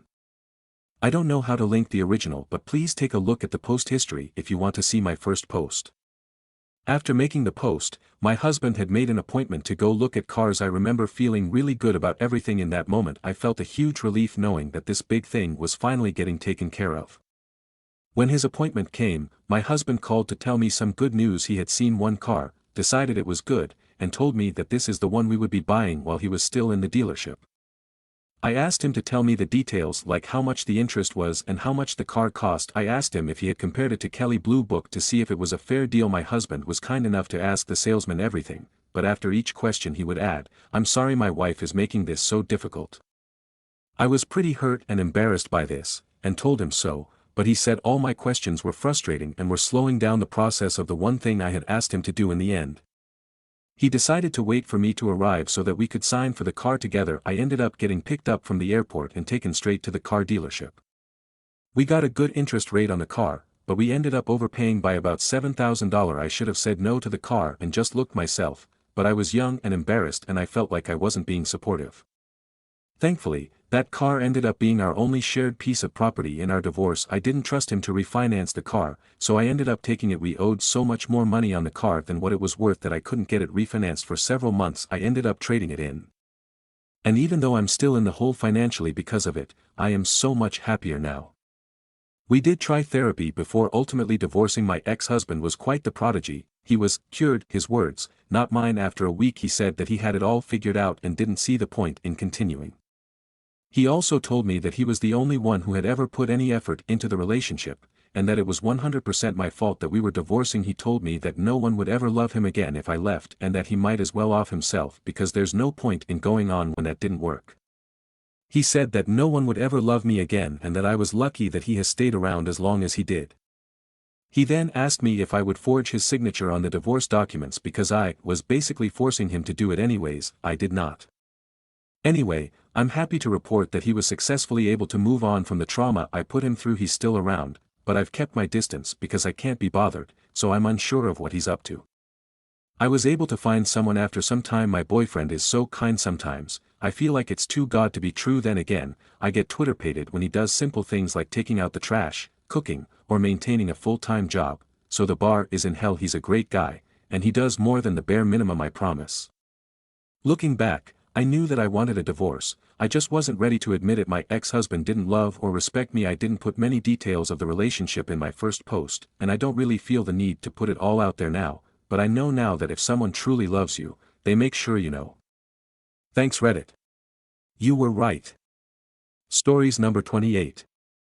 My husband 34M and I 30F want to start our family, but I have serious concerns about his ability to be a present, attentive and nurturing father. How can I communicate with him about this? I can't even trust him to properly look after our cat.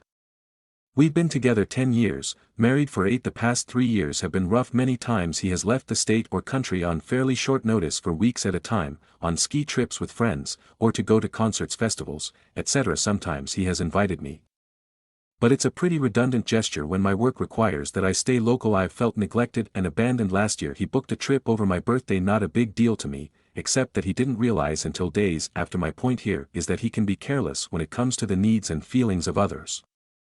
We communicated about this and we've had a challenging but honest dialogue about it for several months. We felt like we're ready to move forward together, confident that we choose each other and are prepared to do the work to understand each other better. We want to have a family and thankfully we are stable enough to make that happen, but his lack of initiative is genuinely concerning to me. I do pretty much all of the domestic labor in our home. His helplessness genuinely astounds me. Sometimes it goes from minor silly stuff like, he opens the dishwasher, looks inside, and then calls me in from across the house to ask me if the dishes are dirty or clean, or, he will ask if I need help with anything. I will gratefully give him a very basic task like replacing a light bulb, and in the space of time it takes him to get that done I will have done 2 loads of laundry, wrapped Christmas presents from US for his family gift exchange, mended a rip in his jeans and cooked dinner. To be honest, this imbalance never really bothered me until we adopted our kitten 5 months ago. I love this kitten so much. She's my baby. I honestly don't care if that's millennial cringe or whatever. LOL, she is precious and I care very much about her health and well-being. She got spayed a week ago. We have a whiteboard in our kitchen, and every day I write out her meals, medication, etc. On the board I have a Google Doc where I track her symptoms, medicine doses, food. I have shared all of this information with my husband and encouraged him to be involved with her care. This morning he helped by administering her medicine in the morning so I could sleep in after a late night working. The dosage was incorrect. I had the correct dosage noted on the whiteboard, on posits, in the Google Doc, and verbally given the night before. He undermines my attempts to train her by giving her treats, getting her excited at bedtime, opting out of aspects of her care that he considers unpleasant like scooping her litter. You guys, I know that a cat is not a child, but how TF does his carelessness give me any confidence in his ability to be a parent? At this point I honestly don't know if I'm overreacting about this. He's so adamant that we should start trying to get pregnant. I don't want to feel like a single mother while married. UGH, how do I talk to him about this? Stories number 29. Am I the asshole here for telling my girlfriend to shut up about her weight problem? My 32M girlfriend Lana 32F and I have been together for 3 years. Ever since we met she has been overweight, and over the course of our relationship has gained even more weight. Her weight has never bothered me though. She was beautiful when I first met her, and she still is beautiful today. About 6 months ago though, Lana went for a checkup with her doctor, who expressed concern about her weight. He said that she should ideally be looking to lose around 40 pounds to get back to a healthy weight. At first I offered Lana to help with this weight loss, as I had lost about 70 pounds a number of years back before meeting her, and knew what sort of diet and exercise worked for me. She initially declined, saying she wanted to try herself, but after a month of trying she wasn't able to lose any weight, so she then asked if I could help her. So I found my old fitness tracker watch so she could track exercise. I also sent her my old spreadsheet that I used to track meals so she could get an idea of her calorie intake. We started walking together each day, preparing healthy meals together, and I felt it brought us closer together. After 2 months of this, she had lost 15 pounds. And I was really proud of her.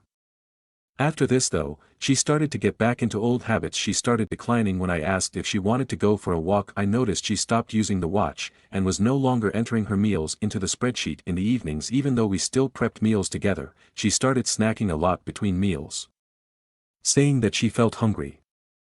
I asked a few times how things were going, and she said that she didn't want to use the spreadsheet anymore, because she knew what she was doing and it was my way of controlling what she ate. I took a bit of offense to this, as I had given her the spreadsheet on her own laptop so she could help herself.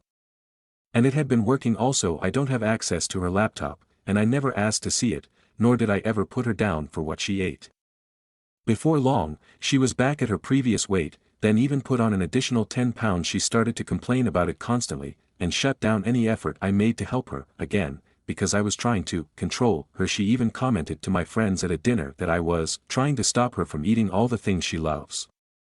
Which was not true at all. After that comment, I decided to just stop trying. Every day the complaints kept going. There was always some old item of clothing that no longer fit her. She complained about needing to buy new clothes. She'd always point at her stomach and say, "Oh, look how fat I'm getting." She'd complain that she didn't feel beautiful. She'd say she couldn't walk small distances because she was out of breath because she's too fat to walk. She'd complain that she felt sick because she ate too much. She'd complain about not wanting to swim in public because she was embarrassed of her body. On and on and on she went. Yesterday we were getting dressed to go to my parents' house for dinner. She pulled out a shirt I bought her a few months prior, and said, "Oh, I bet this won't fit me." She then tried it on and said, "Yeah, see, I'm too fat for this now. Look how big my stomach is. People will judge me, blah blah blah." I just lost it, and said to her, "Will you shut up about your fucking stomach? I don't want to hear another word about how fat you are, until you actually try to do something about it." She burst into tears. Not saying anything to me, she grabbed another shirt, then ran out of the house and drove off in my car. I didn't know where she went or when she'd be back, but I didn't care. I was sick of hearing about it. Since we only have the one car, I called my parents to let them know we wouldn't make it to dinner. I just stayed home and ordered a pizza. About an hour later, I got a call from my mum, saying that Lana had showed up in tears, and told her about what I said. My mum said I knew she was sensitive about her weight, and demanded that I apologize to her. I firmly said that I wouldn't be apologizing, but if she wants to talk, she can come home and talk. My dad also called again, saying that I was a jerk and needed to apologize, but I stood my ground. As far as I know, Lana stayed at my parents' last night. She hasn't contacted me. I haven't attempted to contact her, and don't intend to until she comes back home. Even now, a day later, I don't regret what I said, and don't think I was in the wrong. Though my parents taking her side is making me second guess a little. Am I the asshole? Update, a day later. As mentioned in my comments, Lana had lied to my parents, saying that I said she was too fat and that she had been trying hard to lose weight, but that I was refusing to do anything to help her. All of that was of course untrue. After reading all the comments, thanks for all the advice, I decided that I wouldn't be apologizing for what I said, but I was willing to discuss the issue with her. Instead of immediately breaking up like some suggested, even though I know she really crossed a line by lying to my parents. I think some people were under the impression that I screamed at her. This wasn't the case. I did snap, but when I said what I did, I barely raised my voice. If I had screamed at her, I would apologize. It got to yesterday evening and Lana had still not returned home. Realizing that I actually needed my car the following morning, I got my friend Mark to drive me to my parents' house. I called Lana 3 times, but she didn't answer. Instead, I sent her a text, saying that I wanted to talk, and that I'd come by my parents' place soon. Turns out this was a mistake. When we arrived, my car was nowhere to be seen, and my mum said that Lana had left about 10 minutes ago. I called twice again and no answer. I was in the middle of texting her that if she didn't return my car, I'd be calling the police, when I got a notification from my doorbell camera she was back at home. And my car was back in the driveway. All was good, or so I thought.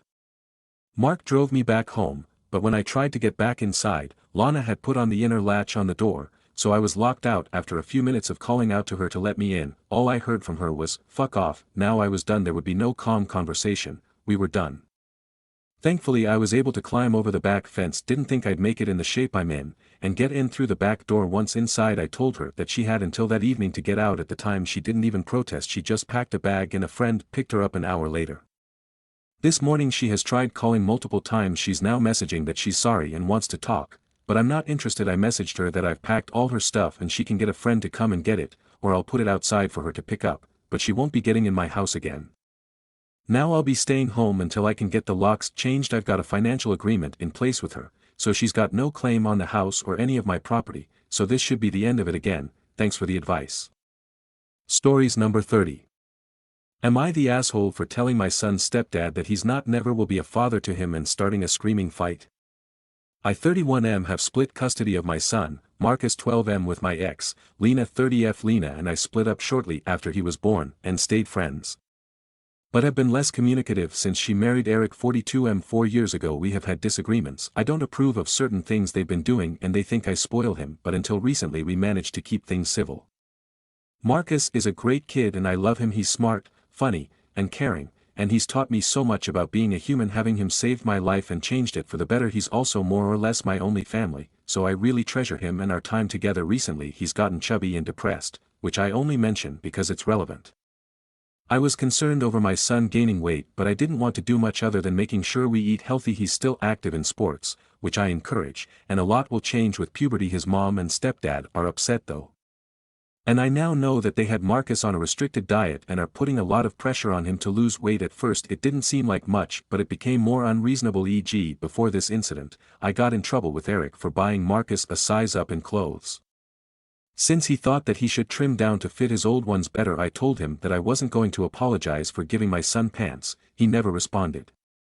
Last week, when I came to pick him up, Marcus was still packing his bag. Lena invited me inside for coffee and we were making small talk when I heard shouting. Apparently Marcus had been hiding snacks in his room. Eric found candy bars in his overnight bag, which they no longer allow in the house, and pulled them out to show to us as evidence. I got upset when he called Marcus names and told him he wouldn't be fat if he weren't so greedy, and told him to treat my son with respect.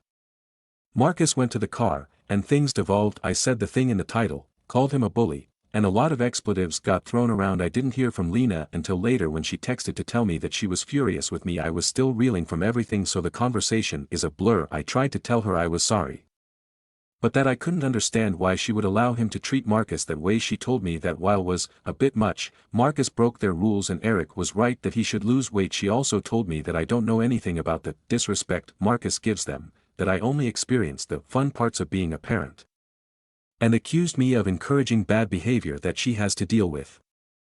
I had a talk with Marcus and told him I love him and he has nothing to be ashamed of. He seems better, but I'm not looking forward to taking him back to his mom's home. I know I made things worse and I should have removed myself from the situation, but I wouldn't feel right if I didn't at least stand up for my son. Am I the asshole?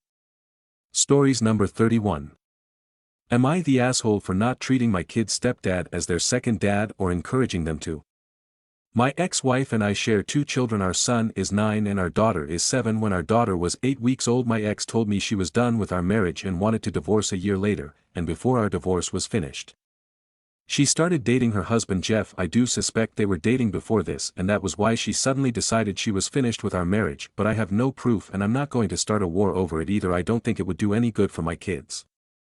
I can't say I have ever wanted my kids to call Jeff dad too or to call us both their dads. I have never said anything about this to my kids. I would never stop them if they did call him dad. Sometimes from a young age they called him Jeff and say he's their stepdad to others. That has not changed.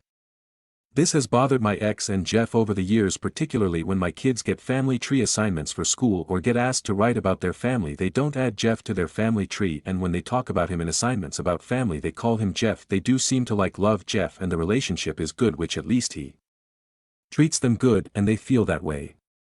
But it's not enough for them, and my ex and Jeff have been telling me I need to start sharing Father's Day with them or giving them the Saturday before to celebrate with Jeff with Mother's Day, Father's Day, for our parenting plan. My ex gets the kids all Mother's Day weekend and I get them all Father's Day weekend, so Saturday and Sunday. This is something they feel has been unfair to Jeff, and I said my ex should share Mother's Day weekend with him if they feel like this. There is a growing tension between us because they have said I need to start calling Jeff Dad to the kids' faces, like saying you're going to your mom and dad's house or going home to mom and dad instead of saying mom and Jeff. They say I should include Jeff in all parenting discussions. I should run things by him and not just my ex. I should call us the parental unit and not just me and my ex. They said I should be encouraging the kids to embrace him fully as the third parent and second dad, and I said no. I told them that won't happen. They told me Jeff has been there since they were very young and he sees them 50% just like me, and I need to accept the kids have two dads. I said I accept how the kids feel, but I won't encourage them to feel that way. Jeff told me I was petty and that just because they provide them with a real family unit and I provide them with a single-parent household doesn't mean I get to be that way. He also told me he disliked me for putting the kids through that and how he wishes they were his so I would go away. I told him to keep wishing because they're not. My ex told me to think about if I died tomorrow and wouldn't I want them to still have a dad. I asked her if she wanted me to go out and find them a new mom just in case she got pissed at me for that. They told me I'm not putting the kids first and I'm an AH for not lifting up Jeff as a dad. Stories number 32. Am I the asshole for not letting my stepsister borrow my wedding dress? Throwaway in case people involved are in Reddit. Me, F23, got married to my husband about a year ago. It was wonderful and probably the happiest day of my life. My family was involved with everything and I was delighted by it, including my stepfather, who at first I had a somewhat rocky relationship with, but I grew to appreciate him. His daughter F26 is an entire different story. We can't get along. I've tried and I'm sure she also has, but it's not about being different. It's because she has always had very similar taste as me. We used to fight about our clothes, our toys, and so on. She has a relationship with a man whom I've got to know maybe 3 or 4 times. She announced her relationship with him during my wedding, which annoyed me at first, but I let it go since it was only a 20-second PSA, and became engaged just 4 months after that now. She has been planning her wedding and I've tried to help as much as I can since I already had most contacts fresh. She plans to marry a day after Christmas, so I thought everything was set and ready to go. On Saturday, she calls me crying, saying that her wedding dress wouldn't arrive on time since she had some changes done. For some context, no one knows how this dress looks because she wanted to keep it a surprise for everyone. Per her own words, I tried to comfort her and I told her I knew some cute boutiques who had nice wedding dresses ready for her date. She cries harder, telling me she didn't want any cheap dress. I tried to calm her down once more before telling her I would call my stepdad to see what we could do. Before I could finish that sentence, she says out of the blue, "Can I wear your dress?" I didn't respond, because I didn't know how to. She goes on, explaining that it would make things less troubling, how she's the same size as me and how much she loved it the second she saw it on me. I don't know what possessed me to simply say no and hang up the phone. I've received multiple calls from her fiancé and my stepdad, who I did respond to. He pleaded to me to let her borrow my wedding dress, just like when we were kids. I tried to explain to him that my wedding dress was very special to me, and I wouldn't feel comfortable letting anyone else in it unless it was my decision. He got super angry with me and hung up. My messages have been exploding with my stepsister, her soon-to-be husband, and my stepdad, telling me how horrible I am for being so selfish. I know how my stepsister is. I know how dramatic and over the top she can be when she doesn't get her way, but there's a part of me that feels awful for not letting her wear it since it's just a dress and it would make her so happy. But there's that other part of me that remembers how my husband, my mom, and I struggled to save for it because it was my dream dress, and I don't want to share something so personal with her. Should I just let her have it just so things don't escalate? Stories number 33. My girlfriend F21 rejected my M21 proposal because it didn't meet her expectations. For context, my girlfriend and I have been together for 6 years, and over Thanksgiving weekend I took her on a week-long trip to Hawaii with the intention of proposing to her. I even asked her parents for their blessing and showed them the ring a couple days before we left for the trip. We have talked about marriage before and we've both agreed that we want to marry each other. So the idea of it is nothing new and actually a frequent topic. The issue is that she wanted a grand wedding proposal similar to the ones you might see on TikTok, Instagram: big, marry me, letters on the beach, rose petals on the ground, lights, mariachi, etc. I was absolutely on board on doing that for her if it made her happy. But that was something to be planned at a beach back at home since I wouldn't have the resources to plan it for a trip to somewhere we've never been, especially because we booked everything as a last-minute vacation just 5 days prior. Ironically, after she sent me videos of people vacationing in Hawaii, I believed this would be a great opportunity. Though I planned to propose to her on the day we arrived, I carried the ring in my pocket all day waiting for a good opportunity to ask her, knowing it wasn't going to be a grand proposal like she had hoped. But I thought because of the circumstances she would be happy. However, we had some completely unnecessary arguments and I decided to postpone because I didn't want to do it after a bitter day. Second day there, we had booked a reservation to go parasailing. I didn't want to risk losing the ring. So I left it back at the hotel. We didn't get back to the hotel until 5 p.m. and we started getting ready to go back out in the city. By this time it was already starting to get dark. She's said before that she would want a sunset proposal, and knowing that I couldn't organize any of the other things she had in mind for a proposal, the sunset was the only thing I had. I missed my chance on that, but we still went out to dinner and drinks. We came back to the hotel afterwards because she was tired. I was too. It was an eventful day. I let her rest for a bit and around 10:30 I convinced her to go on a night walk with me at the beach. This was when I planned to propose to her. We got to the beach. The city was very much still awake and the lights of the buildings and streets combined with the bright moon illuminated the ocean beautifully. We stood there hugging and kissing, both knowing it was a beautiful and intimate moment. I started telling her how much I love her and how I want to be with her my entire life, etc. As I started to get on my knee and reaching my pocket for the ring, she stopped me. "I hope you're not about to propose to me right now. This isn't what I expected." My heart dropped. I got back up and stood speechless. Before starting to walk back to the hotel, I was in no mood to talk about the situation and told her we should talk about it tomorrow. We talked about it the next day and she insists on me doing it again. But this time, the right way. During sunset I tell her I can't do that because she rejected me already. She tells me she didn't reject it. Just simply it wasn't how she would have wanted it to happen. We spent the next 4 days in Hawaii in a very tense state, but we had to deal with it until we got back home. We lived together and for the first night she went to sleep with her parents. Now she came back, but I don't want to be home with her there. What can be the outcome of the situation? I obviously didn't want this to happen during our vacation, but I can't see it other way. Is this a valid reason for me not wanting to be with her anymore? I also don't think it's right for me to redo the proposal. TLDR, girlfriend turned down my proposal during our vacation to Hawaii because it didn't fit her idea of a grand proposal, yet insists on me redoing it how she wants it. Stories number 34. Am I the asshole for threatening to sue my parents for taking out student loans in my name? I graduated college 4 years ago and I rarely speak to my mother or father, maybe 2 to 3 times a year, and even then it's only for a few minutes.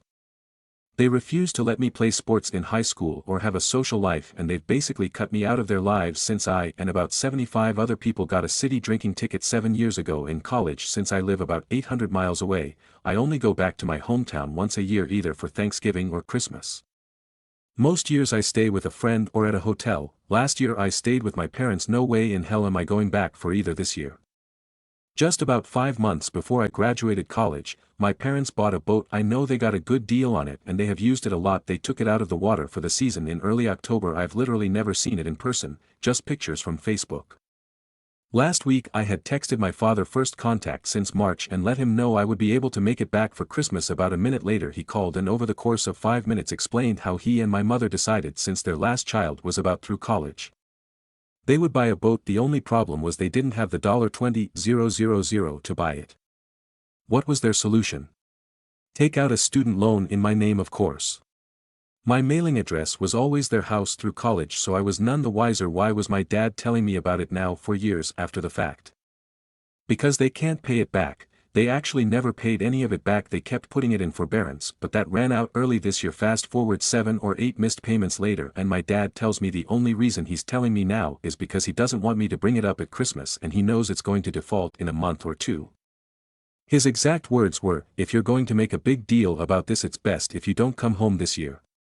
He also said it's about $25,000 is what I would need to pay it off. I hung up and just sat in shock for a couple of minutes. I called my brother yesterday and told him what was happening and that I think I'm going to sue them for whatever it takes to pay off the loan. I still don't know what that amount is yet. I should probably find out by next week. I'm cool with my brother and he's cool with my parents, and I'm sure he probably talked to them because this morning I get a text from my mom just saying, "Do not sue us." I texted her back saying she would need to immediately pay off the entire loan and show me proof. She texts back that I need to grow up. Obviously I'm not even going to respond to that. The boat is probably worth half of what they paid for it by now, and with the hours they've put on it I don't know if they have the money or not to pay up immediately if I sue them, but I figure I can at least garnish their wages. My other brother called and asked me to hold off a few months before doing anything, that it was shitty of them to do that, but to give them a chance to start paying if off. Verdict: not the asshole. Update. This update has a happy ending of sorts. Basically what happened is that I did end up having to make a police report about what happened. My parents weren't arrested, but they were charged with deceptive practice as part of a negotiated deal. They agreed to become responsible for the debt and they received 12 months of court supervision. The student loan company removed the loans from my name, then made it clear they planned on suing my parents and myself. My parents for obvious reasons, and myself because I benefited from the crime. My degree. My parents and I spoke to a lawyer who agreed that they probably could come after me for at least some of the debt. Our lawyer and their in-house counsel came up with a deal that basically said if I paid half myself, they'd forever give up their right to sue me or try to collect the other half from me. I wasn't crazy about the deal, but it's cheaper than going to court, where I'd likely be found to be jointly liable with my parents for the full $25,000 and attorney fees. I paid my part of it 3 months ago, and it's like I've never had student loans, nothing on my record at all regarding it. My parents sold the boat for a loss and are making payments on the remainder of the balance. They've apologized to me pretty profusely about it, and I do think they are remorseful. As a cherry on top, my brother told me they opened a credit card in his name around the same time they took out the student loans. He only found out after going to purchase a house, and the loan officer asked him about it. That was paid off in full before he found out about it though. I speak to my parents maybe once a month now, more than in the past, and our relationship is still fairly cool but not nearly as bad as what it was. Also, I definitely did not go to Christmas last year. I think I will be going this year though. Edit. Regarding why I may have been found jointly liable, my parents paid 50% of my rent my senior year of college. I also unhappily, while interviewing, lived with them for half a year. After school they asked for half and wiped it off of my credit forever. It's more than 50% of rent, but I was done with it. I have a decently paying job now and wanted to move on. I did a crappy job of wording it, but they sold the boat for $9,000 paid to the lender. I paid $8,000, a little more than what half of my rent was, and they are making payments on their $8,000. Apologies for not being more clear. Edit 2. Alright, maybe I should have gotten a differently lawyer. I just wanted it to go away with no lawsuit. Looking like that was short-sighted. Overall, I'm okay with it. I never paid my parents back for the 50% rent in college. They were just going to let it be. I feel like I've made up for that now. Really good advice in this comment. If you're worried about it happening to you, just don't get a shitty lawyer. Stories number 35. I've noticed that men are mean as F to me, just because I'm fat. Within the last 2 days I had 2 men roll their eyes at me because I asked them to repeat themselves. I've been a little out of it lately socially, but am still very nice to everyone. And I'm pretty sure just today I heard 2 guys behind me talking about me in a conversation. Guy 1, you know you want a bite of that. Guy 2, asterisk, I didn't hear him if he said anything, but maybe he shook his head, asterisk. Guy 1, oh yeah right, and then laughs. My heart dropped to my ass at that moment. I just wanted to go an hour without being judged. I just have a feeling that this is all about the weight that I'm at right now. I've been skinnier, much skinnier, and I can't say I noticed this happen to me back then. I know that there are good men in this world, still, who won't make fun of a woman or make them feel dumb. I just don't know what's so wrong with me. I'm just fat. I know it's unhealthy and I'm losing at a slow rate, but it can't happen overnight. I try not to let it get to me, but it does. Thanks for reading. Stories number 36. My coworkers put me in the ER today. I am extremely immune compromised with lungs that do not work at full capacity. This is not a secret, as I wear a mask anytime I'm out of my house, and I've had some sporadic breathing issues at work before. 2 coworkers have had really bad colds and have refused to stay home. Yes, we all have access to PTO before you ask. Refuse to mask or medicate, refuse to sanitize or wipe down surfaces, and one won't even cover her mouth when she coughs and sneezes. Ages 40 and 60, if that was going to be anyone else's question, more than old enough to know how to act in a public workplace. So despite my efforts on my end, there's only so much I can do, and I ended up needing oxygen, a nebulizer, and steroids RX today to keep breathing. I know it's not anyone else's responsibility to take care of me, but am I overreacting and being seriously pissed about this? I feel like basic hygiene and even a little bit of common sense or consideration is not a lot to ask. Stories number 37. It finally happened. First time I had to cancel someone's reservation and kick them out. As it happens with all Airbnb horror stories, it started with a last-minute booking. It was for the next day. We chatted a bit. She seemed like a nice young woman. She said she and her husband were on a road trip and were stopping here for a few days. They had their dog with them. I approved the booking. Today, she checks in and corners my cleaning person who was in the building and other apartment, asks her 3 sets of extra towels and 3 sets of sheets. She's staying in a 1-bedroom apartment, maximum occupancy 3. My cleaner nevertheless takes her the extra sheets and the towels, and when the guests open the door 4 dogs jumped the cleaner, not 1, 4 dogs plus 3 extra guests. Cleaner called me, I checked the doorbell camera, sure enough 5 people and 4 dogs strolled into a 1-bedroom city apartment. Called Airbnb and then messaged the guest. I told Airbnb to cancel the reservation. I told the guest that she had to leave with her 4 dogs and 3 extra guests. I would be there in 15 minutes. Her response, I told you we had a dog, didn't know extra dogs would be a problem also, didn't realize she couldn't bring 3 extra guests. This woman has 27.5 reviews. How is this possible? I told Airbnb, I didn't their money, I just wanted them out, and if they vacated the property in the next 10 minutes, I would give them refund. They were gone by the time I got there, but I was ready to call whoever I need to get those people out of there. My brother thinks I'm insane to go there to confront 5 guests. But I was seeing red at that point. Stories number 38. Am I the asshole here for refusing to lend my coworker my car because she doesn't have one? I work with someone who's recently been struggling to get to work because her car broke down and she can't afford to repair it right now. She started asking coworkers for rides, and while I've driven her home a couple of times, I made it clear I couldn't do it regularly because my schedule is unpredictable. A few days ago, she asked if she could borrow my car, just for the week, until she figured out her transportation situation. I politely told her no because I'm not comfortable lending out my car, especially to someone who doesn't have insurance that would cover any accidents. She got upset and said I was being unhelpful and selfish. She pointed out that I rarely use my car on the weekends and that I could afford to go without for a bit. Now, she started making comments at work about how I have no empathy, and how hard it is for her to get by without a car. A few coworkers even suggested I should have just let her borrow it for a couple of days to help her out. I'm starting to wonder if I'm being unreasonable or too rigid in my decision. Stories number 39. Am I the asshole here for never giving away anything to my neighbor? For context, I live in a very large upper-middle-class neighborhood. There are 1,500 homes and we have several Facebook groups. People give stuff away all the time, sell stuff, offer services, ask for help, etc. We have a very friendly and generous neighborhood. About a year ago, when I was 1 month postpartum, I decided to give away all the formula samples we received in the mail, and from the OBGYN I had about 8 small cans of various formulas and made the post. This neighbor, let's call he Sarah, was the first to comment on the post. I didn't check the post but saw a Facebook message come through from a different neighbor and I responded to her first and she came and picked it up. I marked the Facebook post as claimed and Sarah messaged me and was very upset. She said she was the first to comment and she waited all day for me to reach out and that she really needed this formula. I apologized and said I responded to the first person who messaged me, not commented, because I just wanted it gone and didn't think it was that serious. A few months later, someone posted that they were giving away a jogging stroller. I commented on the post and so did Sarah. The neighbor giving it away quickly replied to me that it was already claimed and I went about my day later. Sarah messaged me accusing me of picking up the stroller. I told her the neighbor said it was claimed and I didn't even know where she was located. Sarah said she walked a mile. Like I said, we live in a big neighborhood, to pick it up and it wasn't there. I told I didn't take it and to reach out to the owner. Sarah kept pressing me saying she really needs it because she walks around the neighborhood every day and I kept telling her I didn't take it. She finally left me alone after that. Fast forward to today, I had a complimentary museum ticket given to me from my work. It expires in a few weeks and I know I won't make it there, so I put it in our Facebook page for free. Sarah was the first to comment, followed by a few other people interested. My friend texted me that she saw the post and wanted it, so I gave it to her. I deleted the post and guess who messaged me?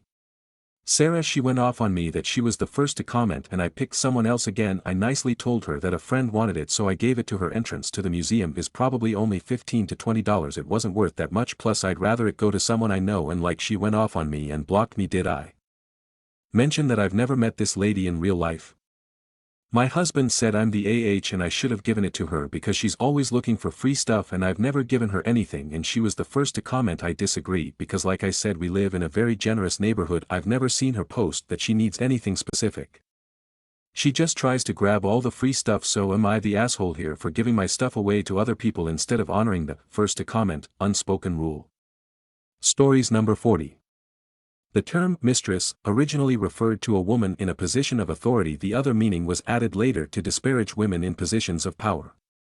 Originally derived from the Old French word mistresses, mistress signified a woman with authority or control and was the feminine counterpart to master, but over time, its meaning shifted, and it became associated with a romantic or sexual partner of a married man. This change wasn't accidental. It reflects how language often evolves in ways that mirror society's attitudes toward women, especially under patriarchal systems. This pattern isn't unique to mistress. Historically, many terms associated with women have acquired negative or demeaning connotations over time. Think of words like spinster or hussy. These linguistic shifts often mirror broader social efforts to diminish women's roles and power. The more you study history, the more you realize the lengths men have gone to keep women down. Stories number 41. The spooky question. I have horrible social anxiety, like, constantly thinking that everyone secretly hates me or is judging me. So, when I first started out in the working world, I had trouble coming up with small talk to bond with my coworkers. This was a very creative office, and I didn't want to ask the same boring old questions, and it was near Halloween. So I decided to ask the spooky question of, have you ever seen a ghost, to one of my coworkers. Except I panicked hard. I'm talking thoughts going 300 miles per hour while I'm in the middle of the sentence. So, instead of asking, have you ever seen a ghost, I went internally, oh gosh, did I already ask this the other day? What if she thinks it's a weird question? It is kind of a weird question, isn't it? I should ask something else, but I'm already halfway through this sentence. What can I replace ghost with? Ghosts are dead, dead people, zombies, zombies died, zombies are people who died, dash. And then, as casually as I had started the sentence, asked this poor, unsuspecting coworker. Have you ever seen someone die? Cue a completely warranted incredulous reaction and a lifetime of cringing to myself. Thankfully I no longer work there or live near her. Update. It's brought me great joy that you enjoyed the tale of me asking my coworker if she had ever seen a dead body so much that you published it 2 years in a row. I know mine was a mortification week submission and not a regular question, but I have an update for you. At the time of the story, I was working in an agency, and I was young and new and desperate for people to like me, so I was trying to make any conversation I could. Most of the women in that office were very cliquey, like 9 people wearing the same outfit in one day, and I was very much the outsider today. I'm a lot more secure in myself and happier. I also, and this is what made me think to write and work at a hospital now. Yesterday, 5 separate people told me about their experiences with dead bodies, unprompted. I don't know that that's a good or bad thing, but I'm not only not an outsider here, I'm well liked and in a leadership position. I definitely am slower to speak though, and I'm not desperate to make conversation or friends. Stories number 42. Am I the asshole here for proving I'm really sick and not attention seeking? Most of my life I've been somewhat ill. It started when I was 4, running around and I started getting nosebleeds. I've always had headaches or sensitivity. My family just saw this as me being dramatic and attention seeking. When I developed a citrus allergy, my sister still tried to feed me things with citrus added. I always refused reminding them of my allergies, and all I got was rolled eyes when I kept getting headaches in a certain classroom in school. I was clearly being dramatic, hated school, or was being bullied when the classroom was closed for black mold. It was just a coincidence. Now that I'm older I realize I have mold and food allergies. I do my best to avoid both. I also have asthma from too many respiratory infections due to my low immune system. 6 years ago I started feeling overwhelmed. I felt pain I couldn't explain that kept me in the bed. I felt dizzy and nauseated. My family believed I was being dramatic. Then they felt I was probably depressed. I went to a therapist, and even though I felt better mentally, physically nothing changed. I just ignored the pain and exhaustion. After having my first son, more illnesses arose. I complained again about not being able to breathe and feeling exhausted. It turned out I had heart failure. I was told with hard work it would get better. I worked hard but always felt exhausted and would faint constantly. I was told I was using this as a crutch, that all I ever did was complain about my heart failure, and now that was who I was. If I was asked how I felt and I told the truth, it was annoying. But if I lied and ended up in the hospital, then I was keeping secrets. I was told by my cardiologist to go see a rheumatologist for my pain. I was evaluated and diagnosed with rheumatoid arthritis as well. Now my family says things like, when aren't you sick? Or when aren't you sick? They no longer call me in the hospital, they just get the information from my mother. I asked her if she still felt like I was attention seeking, and she told me with tears that I was being an asshole, and here she was at the hospital supporting me while I was sick. How could I think of such a thing to say to her? I know from my point of view my family sucks, but I feel guilty for saying that to her face. however in the back of my mind she tells people she doesn't remember me being sickly when I was younger, but writing this post makes me feel like I'm perpetuating what she said, so am I the... Stories number 43. My 27M wife 27FB just got upset at me for kissing her cheek. Is this salvageable? I'll try to keep this brief while including all necessary details. My wife and I have been going through a rough patch. There's problems we're working on, but we're especially focusing on communication. Earlier tonight we were sitting on the couch after dinner. She was scrolling through Instagram, so I asked if I could come over and watch the reels I sent her. She said yes, so I came over and cuddled up to her. After watching some stuff, I leaned over and kissed her on her cheek. She kind of recoiled and asked what I was doing with a tone of disgust. I told her I was just trying to kiss her on the cheek. She then gave me a weird look and said, "Why?" I said I felt like I didn't need a reason and just wanted to show her some affection. She then returned to scrolling and I left about 30 seconds later feeling very rejected. I came back after a couple minutes and she asked if I was sad. I responded by saying yeah, and after she didn't respond I left to go play games. After about 10 minutes she came in and said how I had no right to be acting upset like this. Is some rejection when I was the one that came into her space and rubbed my face on her without her consent. I apologized and said I didn't realize I crossed a line. I said we've kissed each other on the cheek plenty and didn't realize I needed consent every time. I asked if she wanted me to explicitly ask next time and she said yes. We've had some small follow-up discussions, but I can't really understand what I did wrong. She said how I'm handling things is annoying because it's always about my feelings, when if anyone should be upset it should be her. I honestly think her seeing me sad is a trigger that makes her angry, but I'm only sad because of how disgusted she acted when I was just trying to show some love. We've had plenty discussions about me feeling rejected, so maybe she's just sick of it. Is there anyone that can help give me perspective, or is this not savable? I don't want to be in a marriage where I can't kiss my wife or show her love without having to overthink things. Edit, adding some clarifying details that seem to be being asked a lot. Neither of us have cheated or abused the other, sexually or otherwise. Our rough patch has consisted of a lot of small fights similar to this, things that aren't as big as abuse or cheating, but fights that leave both of us feeling sad, angry, or confused. Some people have called this emotional abuse from her side, but I don't think that is her intent. She's a good person with a good heart that would not consciously abuse someone in any way. I'm not trying to defend her actions. I just think it's important to remember that it's easy to mess up when we feel overwhelmed or when emotions are high. That being said, a lot of you have given good advice and brought up things for me to look into and consider, so thank you. Stories number 44. Am I the asshole for laughing at my friend's sunburn? I'm from Brisbane, and my friend from the USA came down and visited a few days ago. The first day, we went to the beach in the evening, and I pointed out that if we were going in the day, he needed to put on sunscreen. He didn't believe me, and said something along the lines of, "Back where I'm from, nobody really wears sunscreen, it's just the sun. It can't really hurt you." I pointed out his skin is very, very pale and it will be burnt to a crisp if he doesn't put on sunscreen, and he said, "Yeah, but I overheard someone say it's only going to be 30 degrees tomorrow, that's like really cold. If it's that cold surely I don't need sunscreen." I tried to explain to him the difference between Celsius and Fahrenheit, as well as explaining that the temperature isn't what gives you a sunburn, but I ended up realizing he was probably really jet-lagged and sleep-deprived, and so his brain probably wasn't working as well as it normally does. He'd just been on a flight. The next day we went to the beach again, and while we were walking there I asked if he put on sunscreen. He said no, and that he was a real tough man and could handle the sun, and even made a remark insinuating that Australians are weak for putting on sunscreen. I offered him some of my sunscreen and he declined. Despite this, we had a good time at the beach.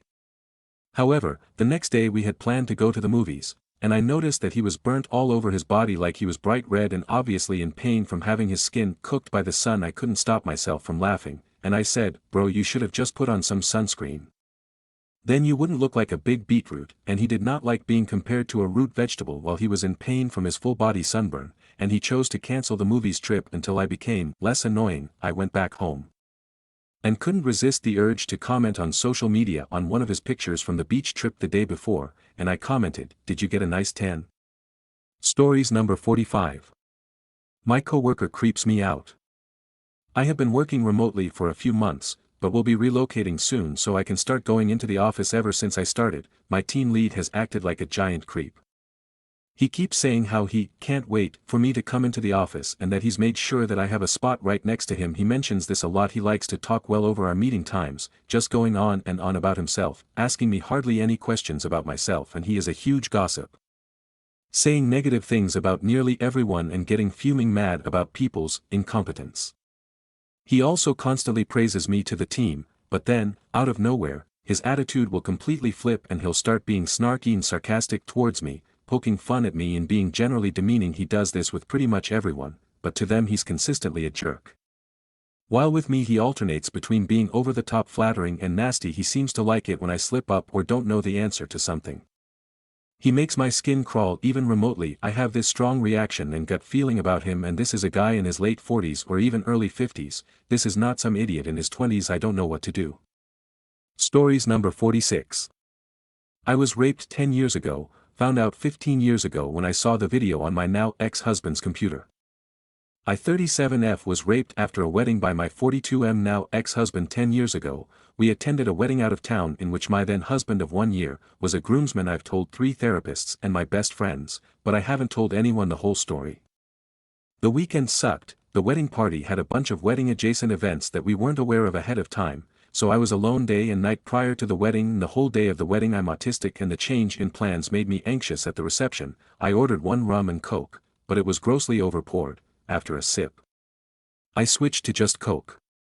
Partway through the reception, I got a call from my mom. My dad was admitted to the hospital with a heart rate in the 30s and EKG changes indicating a heart attack. I walked outside to talk to her, obviously upset and freaking out a little bit. My husband didn't see any of this, but one of the other groomsmen saw me go outside and followed to ask if I was okay. He brought me a Coke and got my husband. I really do not remember much of anything after this. I know there was a shuttle that we took back to the hotel. I remember saying I felt awful and didn't know why because I didn't drink.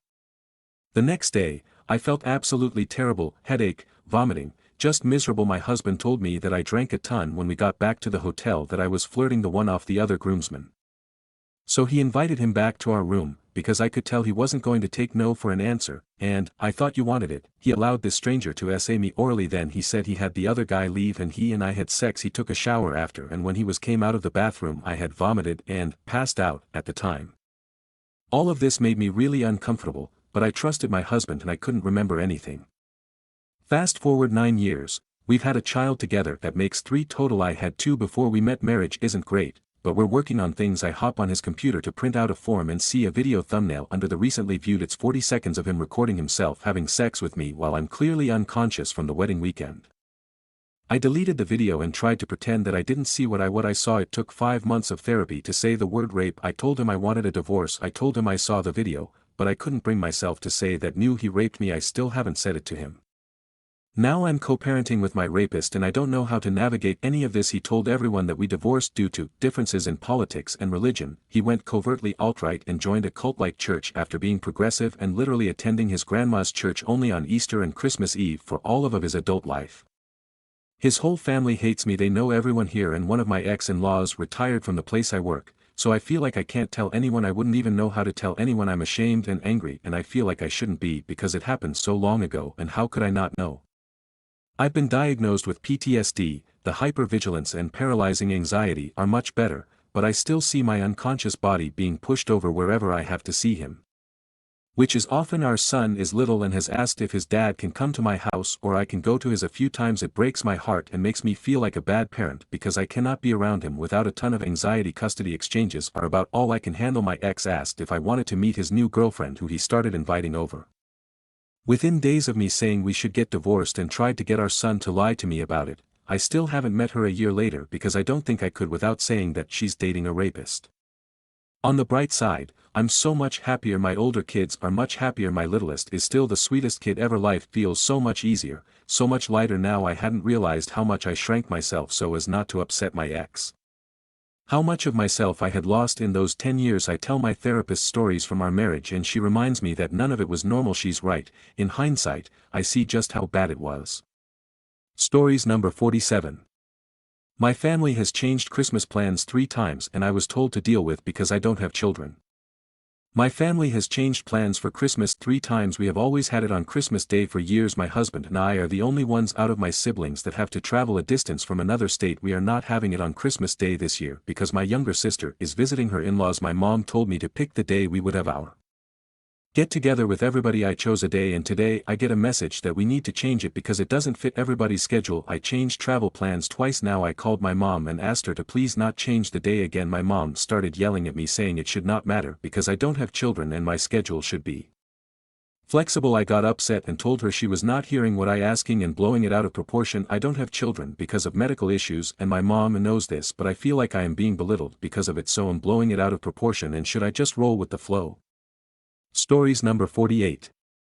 Am I the asshole here for not giving my biological dad my kidney and waiting for my adoptive dad's kidney surgery? Am I the asshole here for not giving my biological dad my kidney and waiting for my adoptive dad's kidney surgery?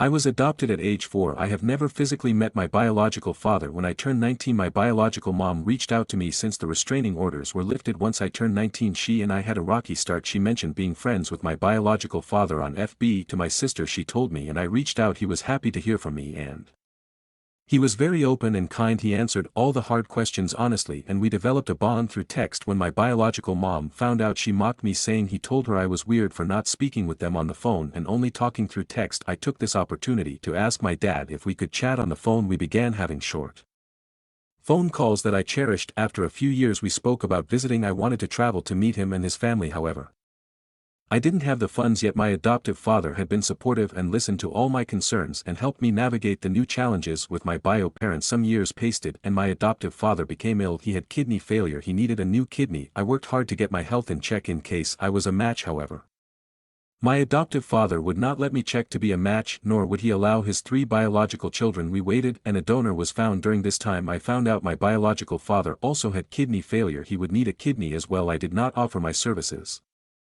nor did he ask. My biological dad became sicker and sicker. Meanwhile my adoptive dad became well again. My fiancé and I eloped. We still planned a wedding for the following year but wanted to be married. During our planning I found out I was pregnant. I told my family, his family and my biological father, mother. Everyone was elated. A few weeks before the wedding I received a call from my biological dad's sister. They had been trying to reach me. My biological dad died during surgery. I felt horrible knowing we'd never meet in person. I beat myself up internally for not trying harder to visit. His family did not receive me well. They sent very mean and hurtful messages saying I wasn't his child. I'm not family, that I was trying to get his money. They refused to acknowledge me and did not invite me to the funeral. I felt so small and insignificant. My biological mother found out and she cursed every one of his relatives out and they finally left me alone. She told me she was sorry for my loss and she was there if I needed anything through my loss.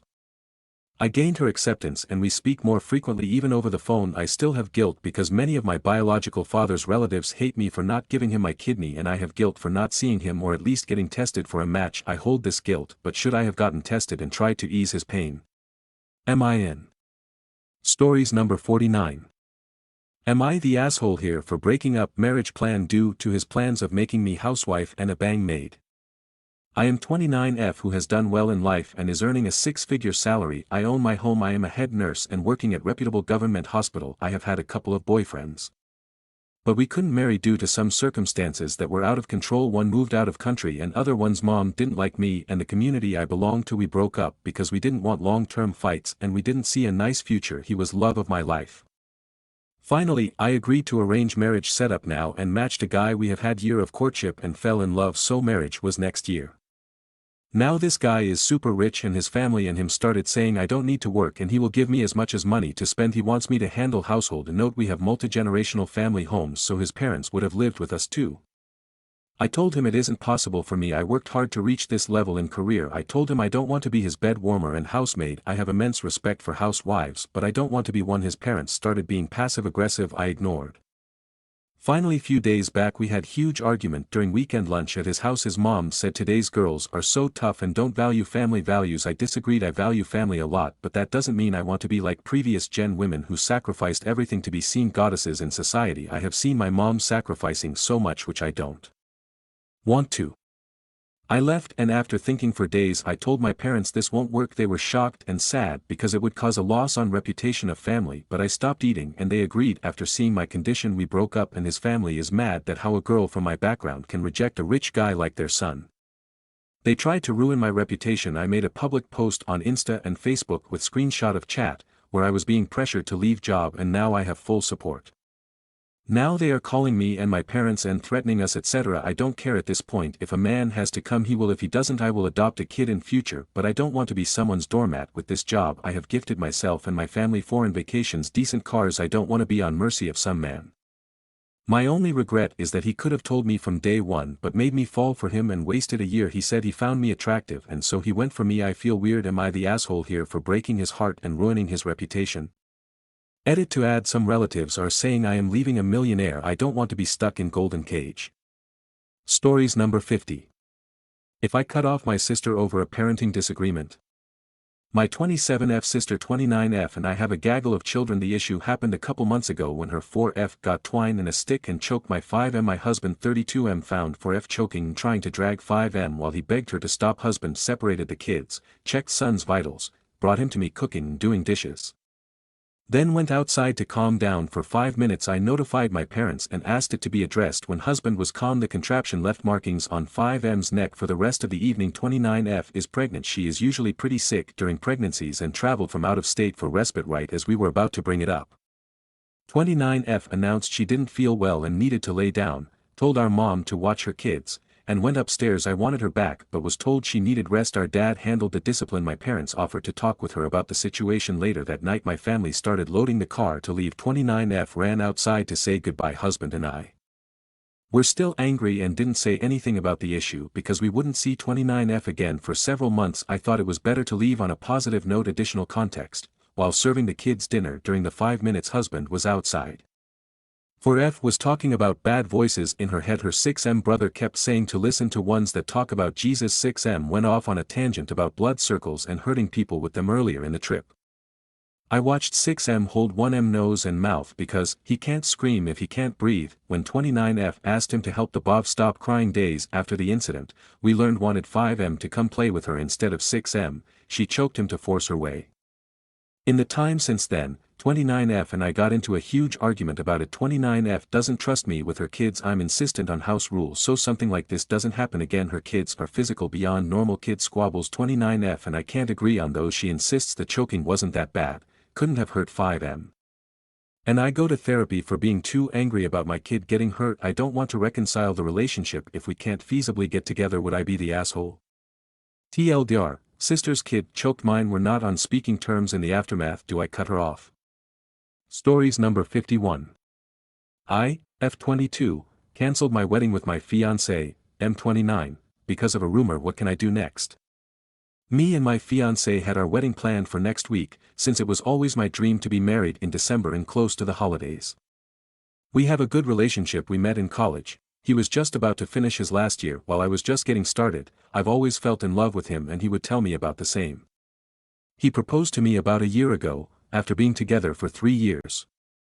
This all started in October. For some context, my family holds an annual Halloween party. He had been with me to these parties before. I dressed up as Morticia Adams this year and he went as Gomez. We've had some drinks and he disappeared. I thought he was talking with my dad or my uncles, as he always did. I was in the living catching up with my mom. When my sister came running towards her, I assumed she noticed me only after she was standing right in front of me. Because when she saw me her face went pale. She was obviously coming to tell my mom something, but now she wouldn't talk. She was nervous and stuttered a lot.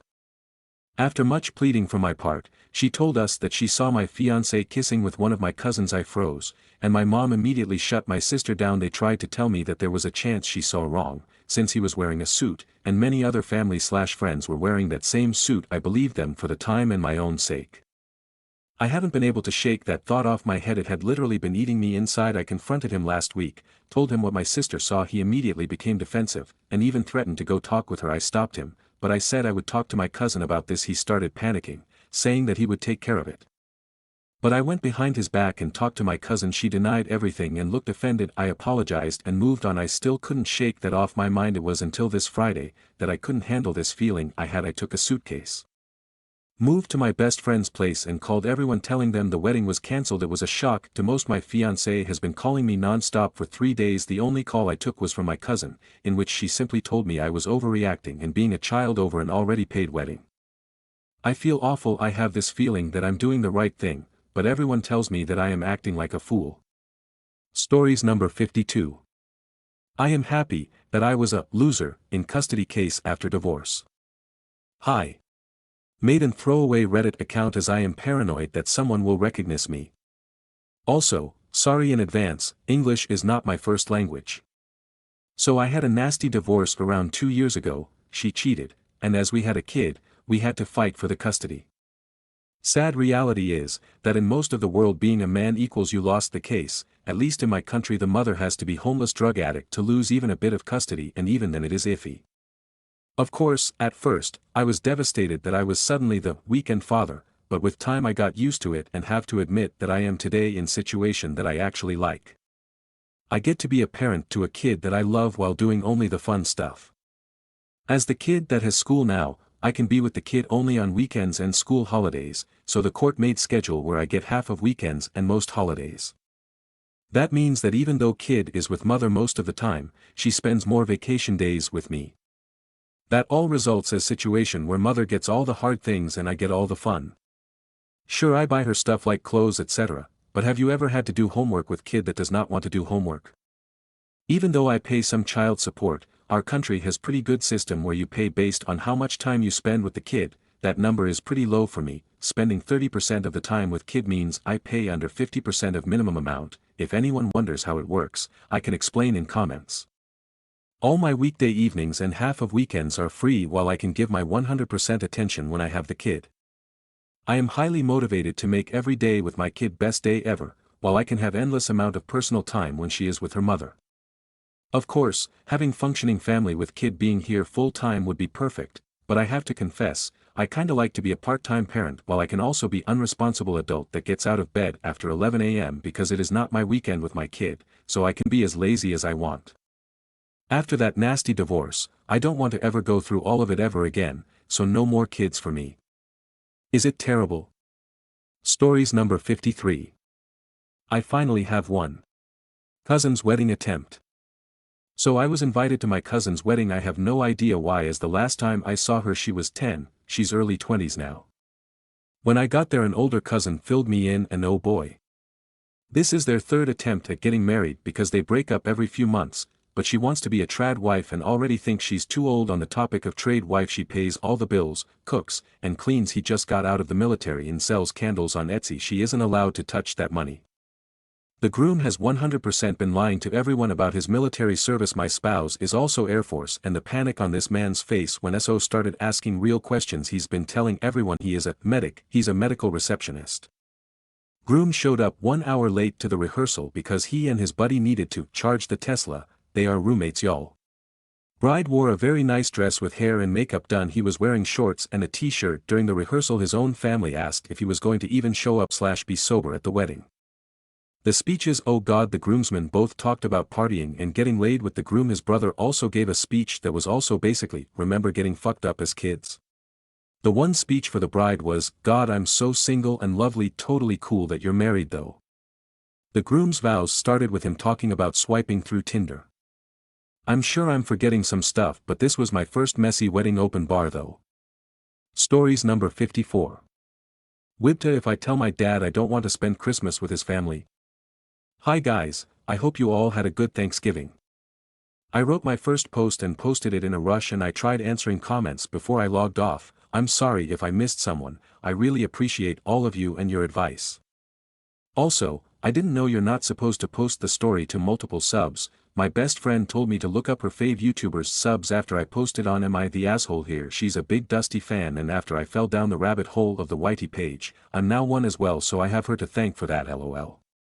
Sorry, I'm rambling. I just still don't know what to write because I haven't really accepted it. I guess I showed my mom and pop my posts and they read all the different comments and they say hi and thank you to everyone. Even though they had an idea of how I had been feeling before, it really put it into perspective, and they asked my dad to come over alone so we can all talk. They agreed with a lot of you that I need to sit down and tell him face to face how I'm feeling and why I've been distancing myself so much. I was nervous and tongue-tied at first because it's much different than my therapy sessions, but I managed to get through almost everything. He was poker-faced, I guess. He really seemed detached in a way, and that's not my dad. He told me that he had noticed I haven't been acting like normal. I stopped bringing my friends over to his house to hang out / been sticking a lot to my room when I'm there / leaving and coming back right on my curfew time. That's all true, and I told him why. Whenever I brought back a friend, boy or girl, my stepmom would tell me to stick to the living room. No bedroom or basement, game cave sorta. I don't mind that with boys because I get where she's coming from, but I know she does that with my girlfriends because that way, my half-sisters will hang out with us. I lock my bedroom door / they're scared of the basement. He kept bringing up stuff he noticed, like how I FaceTime my brother at night when I'm at his place. Mom usually calls when I'm packing my school stuff downstairs and I go upstairs to answer, but that I never do that with my half-sisters when I'm at my mom's. I asked him if he ever tried calling me on their behalf and if I ever declined. He said no. He asked why I always accepted babysitting my brother but often declined babysitting my half-sisters. I do maybe once a month. And I told him honestly, Mom and Pop pay me. They don't pay me for chores and I don't expect anyone to, but Mom and Pop pay me for babysitting because that's what I do for my extra pocket money and because I'm doing a service, and they also don't expect me to drop my plans with my friends for free. It was a lot of stuff like that. We brought up chores at his house, why I don't clean up like I should and help out my stepmom. For example, my room is spotless because I can't sleep if it's dirty, but the rest of the house is less, so I help pick up the toys. Do my dishes and the girls, and do my laundry / dry it. If I see something on the floor, obviously I pick it up, but that's about it. I mostly just clean up after myself. I told him that I do whenever she asks something of me. It's not like I ignore her, but she also doesn't like my method, so I stopped being available, aka in my room with my earbuds in.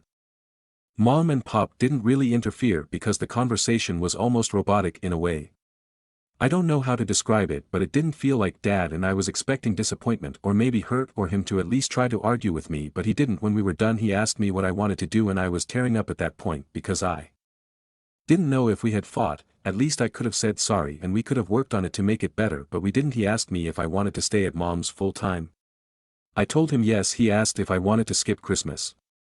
I also said yes. He just nodded and told me I can do whatever I want, and then left. Mom caught up with him outside and talked to him. I was too busy crying with my Pop hugging me to go snoop, and she wouldn't tell me what was said, but she was pissed. I know it's what I wanted and what I asked for, but I can't help but feel hurt and guilty for feeling hurt that my dad didn't even try fighting me. This was Saturday and he hasn't texted me once like he usually would, but my mom said that he was checking up on me through her, and I can't tell if she's lying for my sake or not. I'm sorry this was so long, but thank you guys for listening.